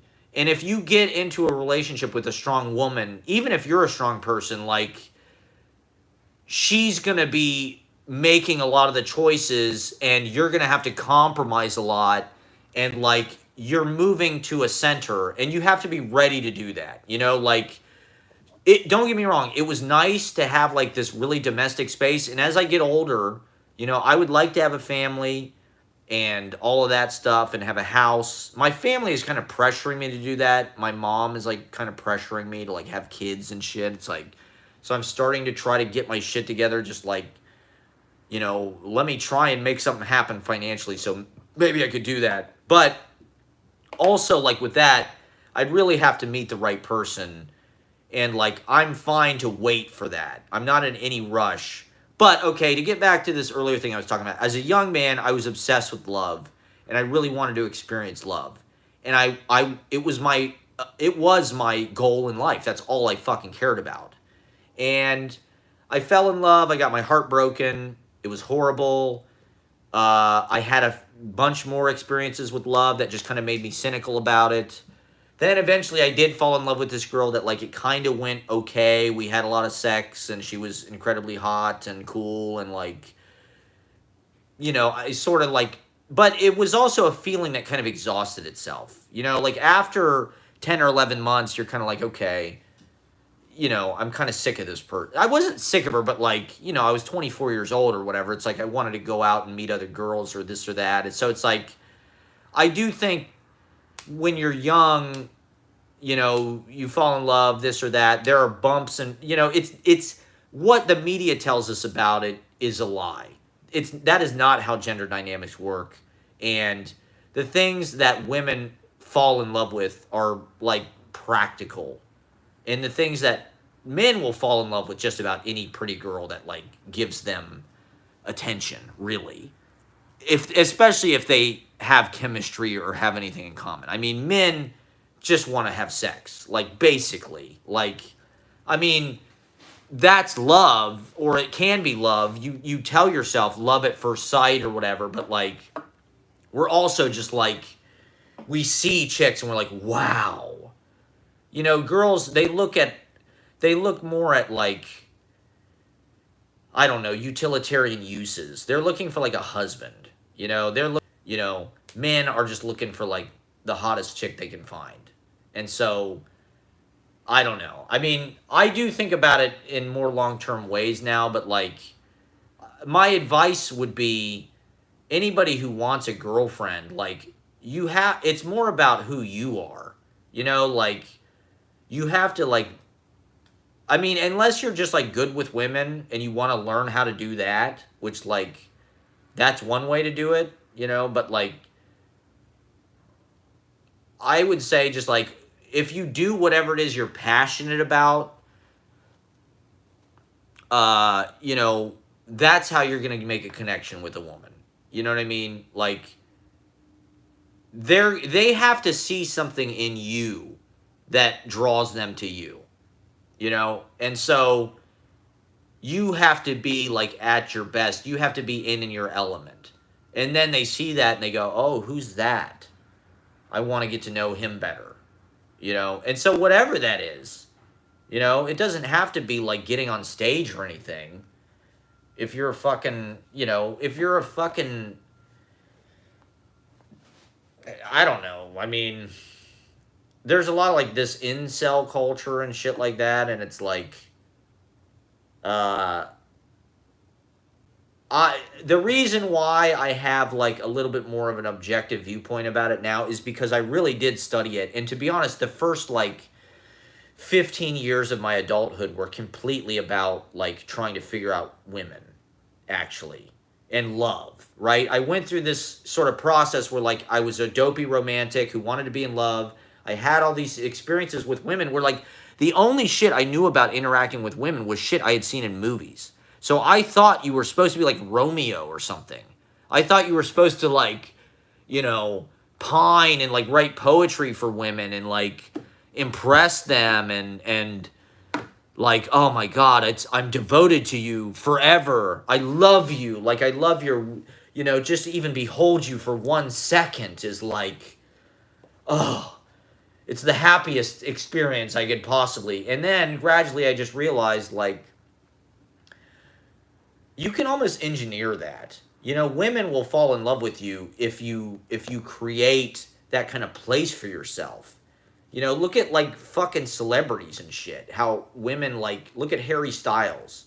You know, like, because he is in this position, there's millions of women that think they're in love with him. But it's like, so it's like, it's almost like this reaction. It's almost like there's a mechanics to it. And so, like, I do think that it's real and connections are real, but like you need to work on social skills to get better at recognizing that stuff. You know, like if you want to just get a girlfriend and have one partner or something, there are ways to do that. It's just like, but you got to meet women and you got to be open. You know, you got to open yourself in like if you open yourself to a conversation and you make yourself available to that, it can happen. You know, like I said, you don't necessarily have to go out and do some big impressive thing, but like it is hard. It's like fishing. Who fucking knows how you catch a fish? You throw the fucking thing in the water, and who God knows why the fish. I mean, there's things you learn about it. You get better bait. You get better whatever. You go to better locations. That's the thing that I realized. Like going to this theater thing last night. It's like, it's a theater. There's all these actresses. You know who gets told to be actresses? Girls who are pretty, who aren't models. You know, models are like 6 feet tall. They kind of have this weird, unusual thing. Actresses are just like pretty, but they're 5'3", or they're kind of performative. It's like, dude, that's a good place to fish. You know, if I go up and I mingle with people, I start a conversation with this person, it leads to a conversation with this person, all of a sudden I'm meeting a girl. Last night, I was sitting next to this girl during the plays. We just struck up a conversation. Turns out we had a shitload in common. She's a poet. She worked at New Eurekan, and like she's an actor. She's a so like it was an instant like I felt a connection with this person instantly. I didn't know her. I didn't meet her online. We were sitting next to each other at a fucking play thing. It was a mixer for actors and writers and shit. We started talking, and we can, you know, we're Instagram friends. I'm gonna DM, you know, and like whatever happens, I'm just glad I met that person because we have tons in common. We can talk very naturally about poetry, about theater. She's smart as fuck. She went to Columbia. I worked there, so it's like that doesn't happen every day, but like, dude, if I've been going out to events every night, it happens about, you know, once every couple weeks. And so I'm doing what I want to do. I'm going out, I'm doing acting, I'm doing comedy, I'm doing poetry, I'm doing music. And there's girls that are there, there's people that are there. I make friends with the dudes, I make friends with everybody. And it's like some people you're attracted to, they're into you. I mean, I hate to say it, but living in New York, that's one of the big reasons to live in New York is because like it's a huge fucking dating pool. And like for men, dude, it's way fucking better here than it is in Columbus, Ohio. In Columbus, Ohio, if you're a single guy my age, I mean, all the women are either religious, they have a child, you know, whatever, or like they're just not attractive. I'm sorry. Like, it's very slim pickings. New York, all the professional badass women from the whole fucking world come here. So it's like, this is what I'm saying. It's strategic. It's logistic. It's not this like, oh my God, like, if I would have met that girl 20 years ago at a theater thing, I would have been like, oh my God, I love this girl forever. She's a poet. She's into theater. We work at the same place. We have so much in common. It's fucking destiny. It's in the stars. It's Romeo and Juliet. That's ridiculous. That is not how it works. And if you think that way, you're going to scare women. So like, because I meet people all the time, because I put myself in positions to meet people, that's not a big deal to me. That I met this girl that I have tons in common with. She's, you know, she's attractive. Like, if I hang out with her, that'd be awesome. If not, no big deal. I'll meet somebody else. I'm more focused on what I want to do, which honestly brings me a greater satisfaction, a deeper fulfillment, and is a bigger thrill. Let me tell you something. Going on stage is better than sex. I'm just going to say it right now. It's better than sex. Like, sex is great.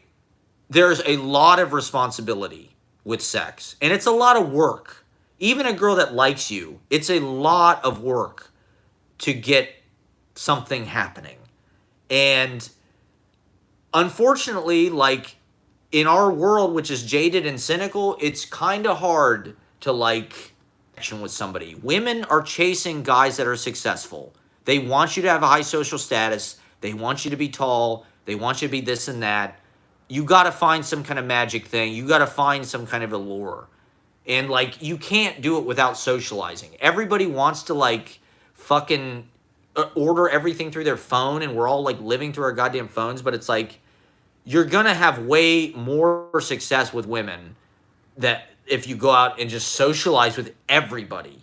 You know, just like put yourself in situations where there are women and just talk to people, and it'll happen naturally. You know, if you find people find each other, but it's like if you're staying at home watching TV all the time, it's not going to happen, you know, like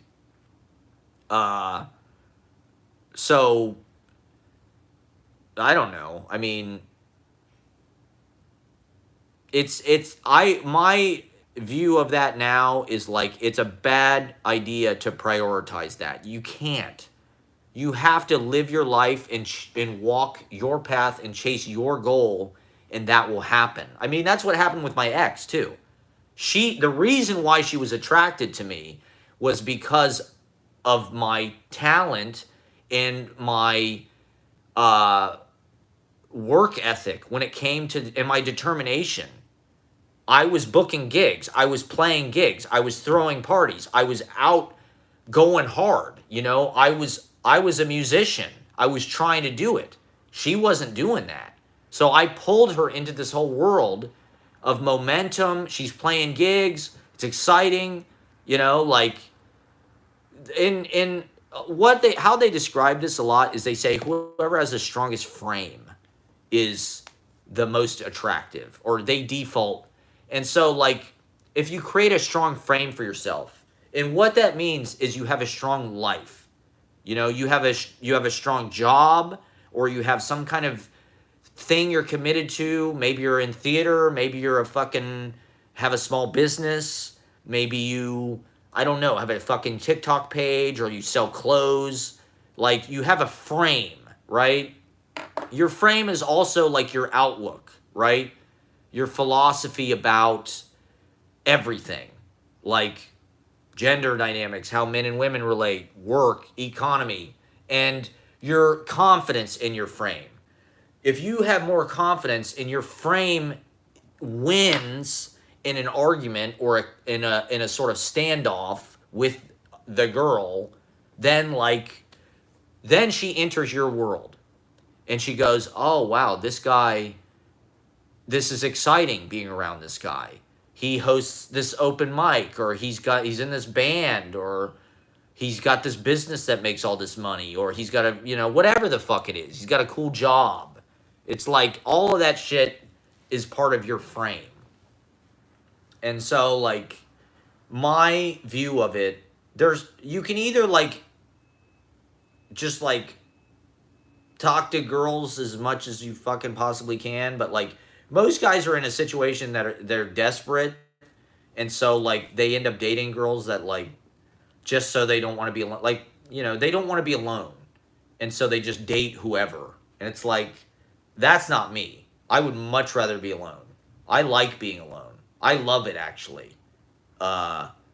It would take a very special person to like make me give that up at this point. I mean, there's also other factors. I mean, in New York, a lot of people move in with each other quickly because of rent, right? This goes back to the economics thing, right? How do you make a living? A lot of people in New York will move in with each other within the first few months of dating because it cuts their rent in half. And all of a sudden they have a studio apartment, there's a lot of factors that go into this stuff. I mean, I like living with somebody. It can be nice. It's nice to have, I'm cynical about love too. I've definitely met people that I would have married, but it didn't work out. So, but also, I'm realistic. I do think relationships generally have a shelf life.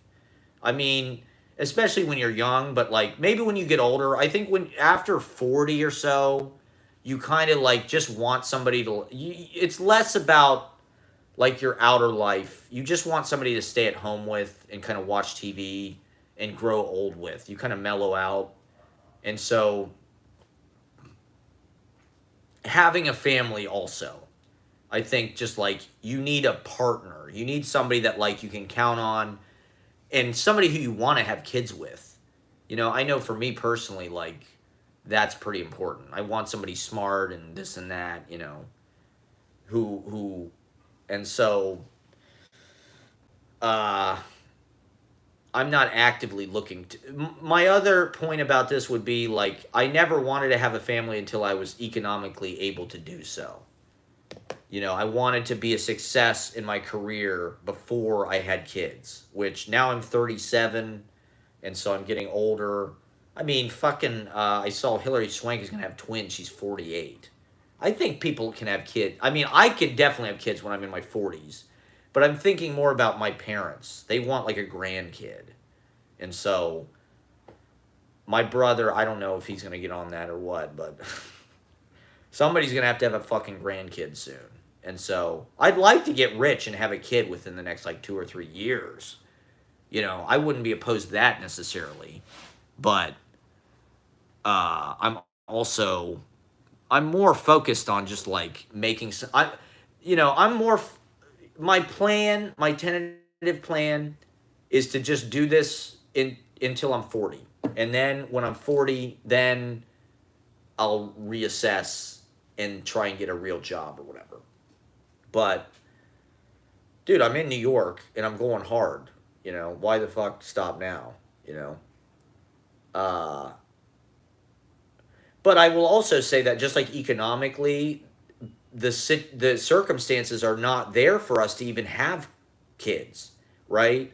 We don't make it. We can't even afford rent for one room for ourselves, and so how the fuck are you gonna have a house and feed a child? But I will say, I think people should just have kids anyway.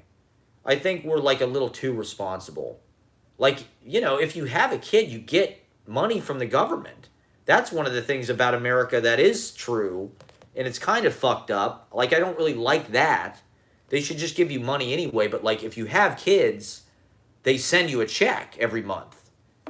And so they're in a certain way they're incentivizing it, you know, like they're incentivizing you to raise kids. And I think at a certain point they will have to pay people to raise kids because the birth rate is going down and the demographics aren't replenishing themselves, right? Like in Japan, this is a huge problem. It's like the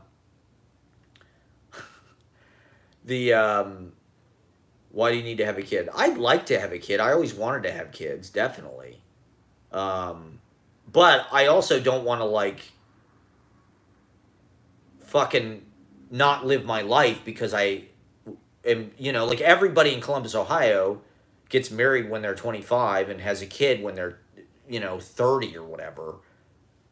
I just don't want to do that, you know. I'll do it when I'm 45. To me, that kind of makes sense to do it like when you're older, you want to kind of like chill.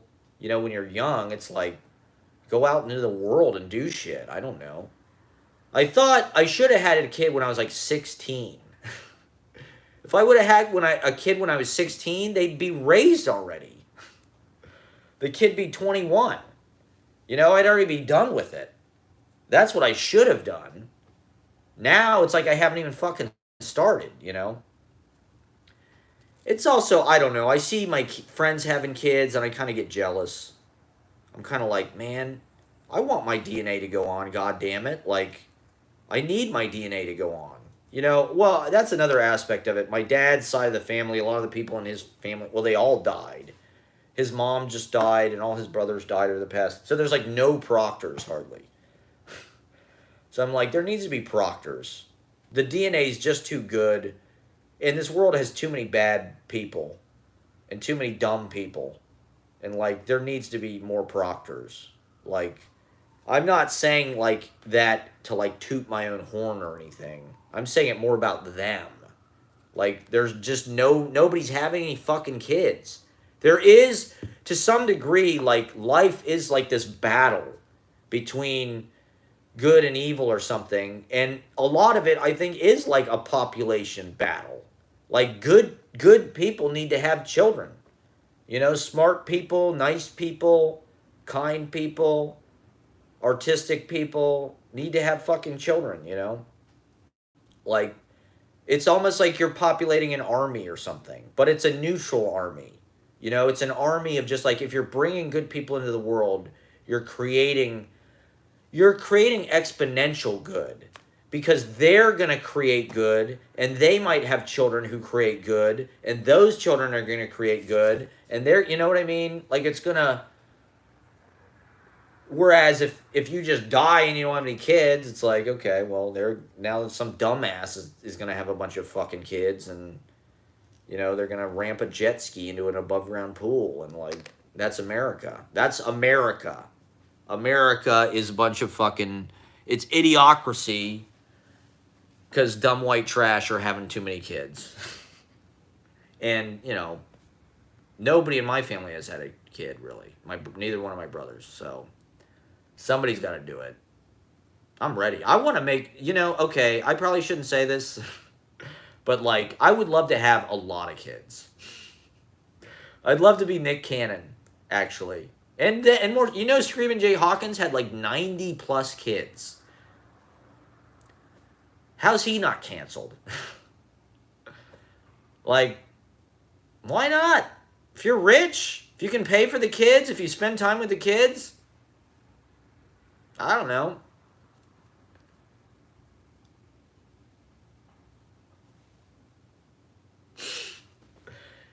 So sue me. I don't know. I said it. There. I said it. It's out there. I don't know. I mean, Nick Cannon's kind of a weird thing, but it's like, I don't know. I'd have 10 kids with 3 different women or more. What the fuck? What's wrong with that? Let the players play. I don't know. It's like, it's not illegal. I'm surprised more people aren't doing that. I mean, Elon Musk is doing it. He just had fucking kids with, like, his fucking employee's wife or something. Like, what a fucking scumbag. And then him and Grimes had another kid. It's like, if Elon Musk gets to have all these kids, I'm going to have a bunch of kids. Because fuck him. I need to have more kids than him. Like, that ain't right. It is harder now, though. I mean, this is something that is different than, like, my dad's generation. He had a kid when he was, like, 18 or something. He knocked up his girlfriend, he got married, and he tried to get a job at the paper mill, and he just couldn't do it. At a certain point, his wife and her parents just asked him to leave because they just thought, this is not working out, you know? That was not uncommon in that generation because of the surplus and the Great Society and the welfare, everything that we're talking about. You could have kids and it wasn't going to ruin you. You could have, you know, Robert Altman, the film director, had an entire family in Kansas City before he even moved to fucking Hollywood. You know, he didn't even get to Hollywood until he was like 30. He already had a whole life. He'd been in the army and shit. It's like, it's not like that anymore. There's not people having a family when they're 20 years old and then going out again and having another family when they're 35. Like, it's just a different world. You know, my brother's 38, I'm 37. Neither one of us, we're like children. I mean, I think that's just the generations have because the boomers have so much cultural power and so much wealth, they've kind of held us all in this arrested development. And this is why we can't pay rent, right? Is because boomers own everything and they charge us what they think is fair based on the market and shit like this. Not based on, like, what would be good for us to, like, maybe have a family or not worry about breaking our ass to, like, make ends meet. They want to charge us as much as they possibly can till, like, we're financially up to our ears. You know, oh, you make $15 an hour now? Well, we got to raise the rent. You know, we got to get that money back. You get $2 more an hour, so we'll raise your rent by that much. You know, that's what inflation is. People got too much money from wages going up and the stimulus packages. And so they're saying, we need that money back. We got to soak up some of that liquidity that's just out there. We got to sop that up. It's got to go into Elon Musk's bank account because he's better at capital allocation than the poor's. I just want to live my life, I create way more value for society not working than going to a restaurant or whatever the fuck. Going to fucking, filming poetry readings, believe it or not, is not that lucrative. So it's like,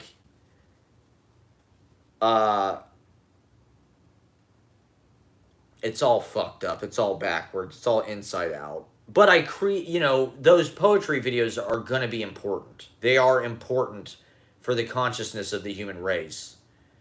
How will we live in the future? How do we pay our bills? Are we all going into poverty? I mean, there has to be, I'm not saying that Trump was a good thing, but it catalyzed a real resistance, right? And suddenly people were putting their money where their mouth was with protesting, unionizing, being political. And I do think the pandemic and the stimulus packages and the way that work was canceled and went remote and the riots and the looting and the lie flat movement, right? Which is a big thing in China, people sort of opting out of work and choosing to lie flat rather than go to meaningless jobs. And people in America, same thing, right? There was the Great Resignation or whatever. And I got to plug my thing in. I'm going to wrap it up here in a minute. I was going to do 2 hours. They're doing the, people are quitting. And so that, the employees have the power. That is the fucking truth. That's what unions are about. And that's what people were discovering during the pandemic. And that's why they weren't going to work. Because they suddenly had money that they didn't have to just take some shit job that sucks. And so, I think the best solution would be to tax the rich people and institute, well, first of all, what you're saying is probably what is going to happen, right? There will probably just be greater and greater wealth disparity. The environmental catastrophes will get worse and worse, and the rich people will find a way to pay for their own survival, and that's probably what will happen. But what I would like to happen is, if there was a reprioritization of small business culture, of local businesses, of wealth redistribution, of employee owning the business, more vacation time, part-time, maybe a 3 or 4 day work week, maybe less. 20 hours a week, I think, is ideal, actually, for anybody. 20 hours a week is plenty for any job, in my experience. I don't think anybody should work more than 3 days a week. That's inhumane. Because your work should be your life. You should be able to live your life. You should be able to travel. You should be able to spend time with your friends, your neighbors. You should be able to cook. You should be able to put on shows, go see shows, cultivate yourself, learn about shit. I think a lot of people had a crisis during the pandemic because it was the first time in their lives they had all this time on their hands and they couldn't deal with it. I mean, the problem was they were told they had to stay home. But if people just had that time, there's a lot they could do. They could build shit. They could learn to work on cars. They could invent things. We should empower individuals. We should give people their time back. We should get rid of any kind of unnecessary busy work, that people have to do. Things are going to be automated anyway, right? The checkout at the grocery store, cars are going to drive themselves. What's going to happen to cab drivers? What's going to happen to grocery store workers? What's going to happen to factory workers? What's going to happen to They're just going to be marginalized and made economically not viable, made not economically viable. And they're going to be poor and homeless. Well, that's not fair. You know, the wealth that's created, it's an illusion that Jeff Bezos is creating the wealth that he's. And Elon Musk, absolutely. That's all bullshit. That's all stock market hype. That wealth created by Amazon is created by a lot of people. It's created by the delivery people. It's created by the people in the warehouses. It's created by people who work on the phones. All of it. Not only that, but they use resources from everywhere. Pepsi Cola uses water. You know, all of these corporations, they use public resources, they use natural resources.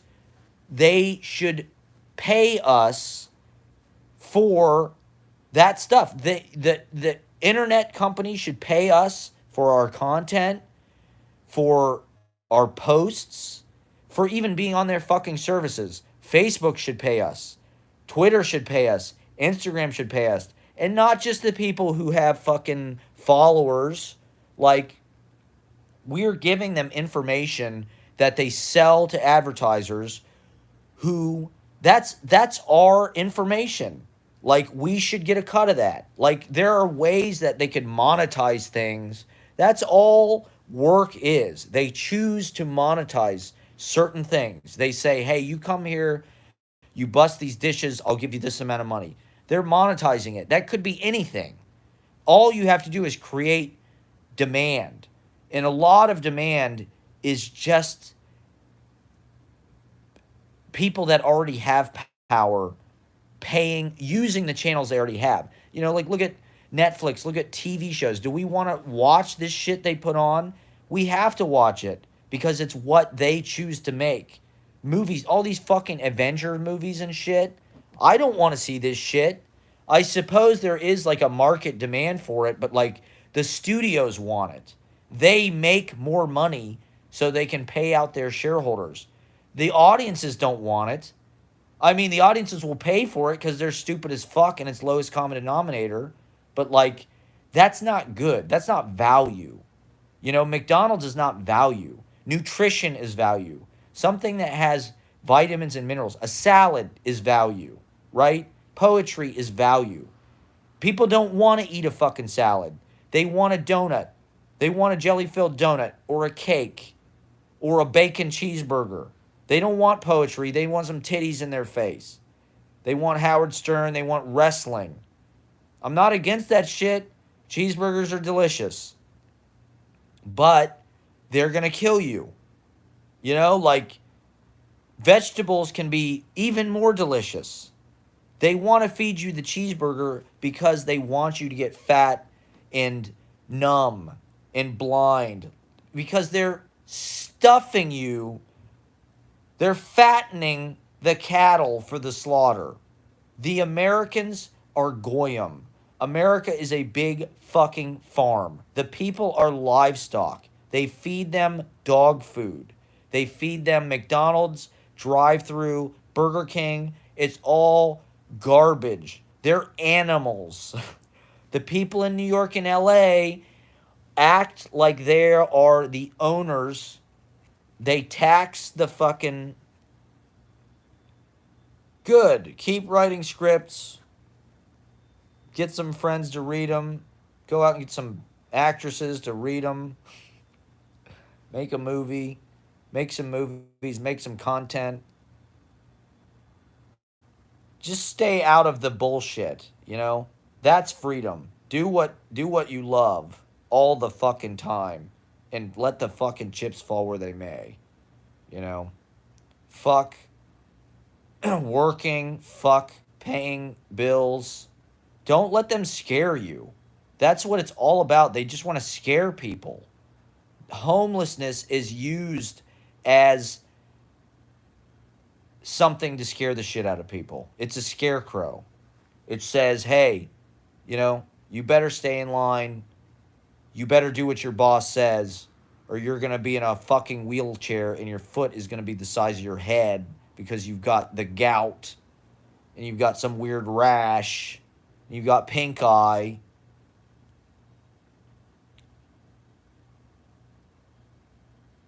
You better stay in line or you're going to be fucking homeless, piece of shit.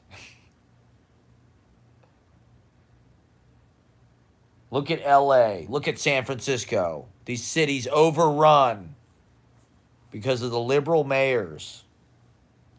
It's all bullshit. You know, there are more houses than there are people in this country. There's no reason for homelessness. The only reason there's homelessness is because of voodoo, white people, ownership, bullshit. Contracts, signatures, leases. I own this property. Let's get some cops in here to kick these people out. Let's get some security. Let's evict these people. They're not paying their rent. I own this property. I bought it with my money that I fucking stole because I'm a crook. I don't create any beauty. I just kick people out of their homes. You know the song Dear Landlord by Bob Dylan? That's been a meditation as of late. Well, anyway, thank you for watching. Thank you. I've got friends in Norway. Check out my new videos. I've got some exciting new poetry videos. I hope you're, watch Aurora Borealis. I think you'll get a kick out of that one. Watch I Love Dylan. All right. Dear Landlord, please don't put a price on my soul. That's how amazing Bob Dylan is. I was thinking about this the other day in that song, and I was just like, man, how did I forget about that song? Like, that's the song. Is there a better song about the landlord-tenant relationship and the mercy that they have us at? I think not. I think that is the all-time Dear Landlord, please don't put a price on my soul.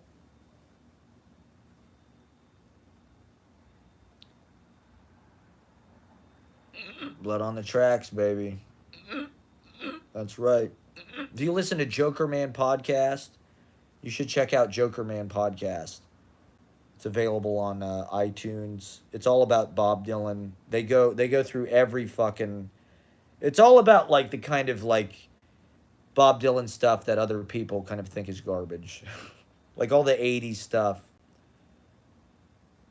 It's caused me to kind of like listen to some stuff with some new ears. I mean, I love Blood on the Tracks, of course. That's like the entry point in a lot of ways. That's like probably the most just like it's a masterpiece many times over. It's the ultimate breakup album. I mean, speaking of relationships, Tangled Up in Blue. Oh, yeah. Tangled Up in Blue is, I've lived inside that song many times. That song is, like, infinite, kind of interesting. Yeah, the Christian stuff is phenomenal. Well, yeah, they talk a lot about the Christian stuff on Joker Man. Because, at the time, everybody said, what the fuck is this? He's into Jesus? Oh, God. Give me a break. Bob Dylan's into Jesus now? Like, it must have seemed insane, actually. Like, at the time, it probably just seemed like, there's no way this is real. And the other thing I find interesting about the Christian albums is they were produced by Jerry Wexler, or at least, Slow Train Coming was. I'm not sure about Saved. Dude, I think they're great. I love a lot of those songs. But the production is different. It's Muscle Shows, and they pre-recorded the backing tracks, which Bob doesn't typically do. It's always live. Jerry Wexler's production is like super, kind of gospel R&B. But When You Gonna Wake Up? Man Gave Names to All the Animals. I love. Pressing On, great song. Saved is a great song. There's a lot of great songs. Those albums kick ass. All those fucking... If you watch those evangelist performances he did in the late 70s and early 80s, they're not like anything else he did in his career, and they are incredible. He is really amazing, actually, at doing that whole kind of like, fast-talking, like, preacher thing. He really can do it. I highly recommend anybody checking out the Bob Dylan late 70s, early 80s Christian era live videos. They're incredible. Pressing On. Yeah, it's a great fucking song. What else? I mean, Slow Train. To be honest, I'm not that into Gotta Serve Somebody. I mean, it is what it is. Bob has a few songs that he really leans on, like All Quiet on the Western, or All Along the Watchtower. It is kind of like an All Quiet on the Western Front thing. But he always plays Gotta Serve Somebody. And people always cover Gotta Serve Somebody, which I just don't. I mean, I get it, but I'm also like, come on. There's like about 1,000 more interesting Bob Dylan songs than Gotta Serve Somebody. He does these list songs. Like Dignity's like that. Broken, Everything is Broken is like that. Where it's like the songs are just kind of these lists where he just throws.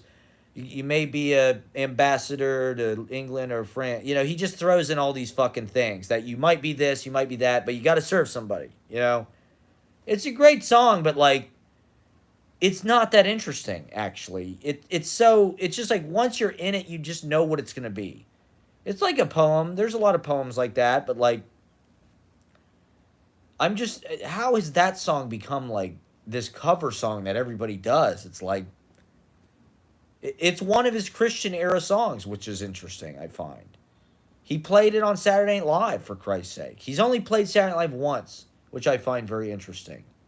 You'd think Bob would fit into it. You'd think he'd be into it. Like the live New York studio thing. I don't know why he's never gone back. I think that's kind of interesting. I mean, he doesn't do TV, really, ever. Maybe that's why. He was on fucking Fallon, for Christ's sake. For his Heaven's Door whiskey fucking shit. They would have let him push Heaven's Door on SNL, man. I think he should do it now. I think that would be really exciting. If Bob went in there at 81 doing some Rough and Rowdy Ways songs. Maybe if he did I Contain Multitudes and False Prophet or something. I think he'd kick ass. To me, Bob is as current, contemporary, relevant. You can mention Bob Dylan in the same breath as Taylor Swift, Harry Styles, whatever the fuck is out there, Kanye West, and he's still current. He's still writing songs that matter and that like are in the pop landscape, actually, in a weird way. Like Rough and Rowdy Ways, that album. It's the best album anybody's made in the last 5 years, to be honest. I mean, I don't know. It is kind of old-fashioned in some ways, but the sound is pretty contemporary, I would say. All right, well, thank you for watching. Stay on welfare. You heard my opinions, my thoughts about economics and how things need to change. I mean, they need to change systematically, right? We can only do what we can to manage our own little situation. You know what my advice is with that. Just make your rent as cheap as you possibly can. People don't need a lot. We are getting ripped off, though. And so that's why things need to change systemically, because, like, the rent it doesn't need to be this high. The stuff they're building is garbage. The cities are poorly designed. And, like, we need to fix all of it. People just want to live their lives. We don't want to work ourselves to death at jobs we hate. That's the reason why, yeah. I know, $1,000. It's a lot of money. It's hard to make that much money a month. You got to work full time to make that much money, pretty much. So it's hard to be an artist. I mean, most of humanity is in varying degrees of wage slavery or worse. And then it's just stupid. It just doesn't have to be this way. There's these sociopaths at the very top that write all the rules so they funnel all the money to themselves. They don't pay taxes. They raise the rent on everybody else.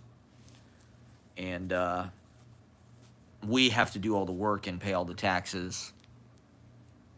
And our whole lives are spent in work. It's fucking nuts. But I just say, do whatever you can to avoid work. You know, and if you're on welfare and you can make ends meet and you don't have to work, that's lucky. You know, that's good. You definitely make the most out of it. I wish that I was in that situation. I would do that I would be happy to just continue to do what I'm doing forever. I don't need any more money. I don't need anything else.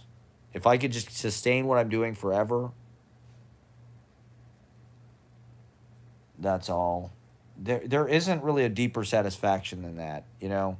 People think that having more or having good food or having nice clothes or staying in hotels, traveling is nice. Traveling is the one thing that I really hate rich people for. I hate seeing people travel all over the world and eat nice food and shit. Like, there's so many people that don't get to do that. And because they have to work all the time and they don't have money, you know? And so I would just say that the deeper satisfactions in life are like spending time with your friends and family and doing the work that you want to do, whatever that is, you know? It's not in making money and buying more shit. It's unfortunate that our society is wired in such a way that that's like, you have to take that deal or else you probably will just get worn down and die.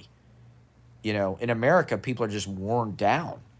Everybody gets on opioids and they OD. Me, it's like I don't have health insurance. I haven't seen a dentist since high school. My teeth are all fucked up. I got health problems, you know, that I shouldn't have. They're really unnecessary. And I create a lot of value and a lot of goodness for the world, and I get no credit and no money for it because Americans are just dumb as fuck.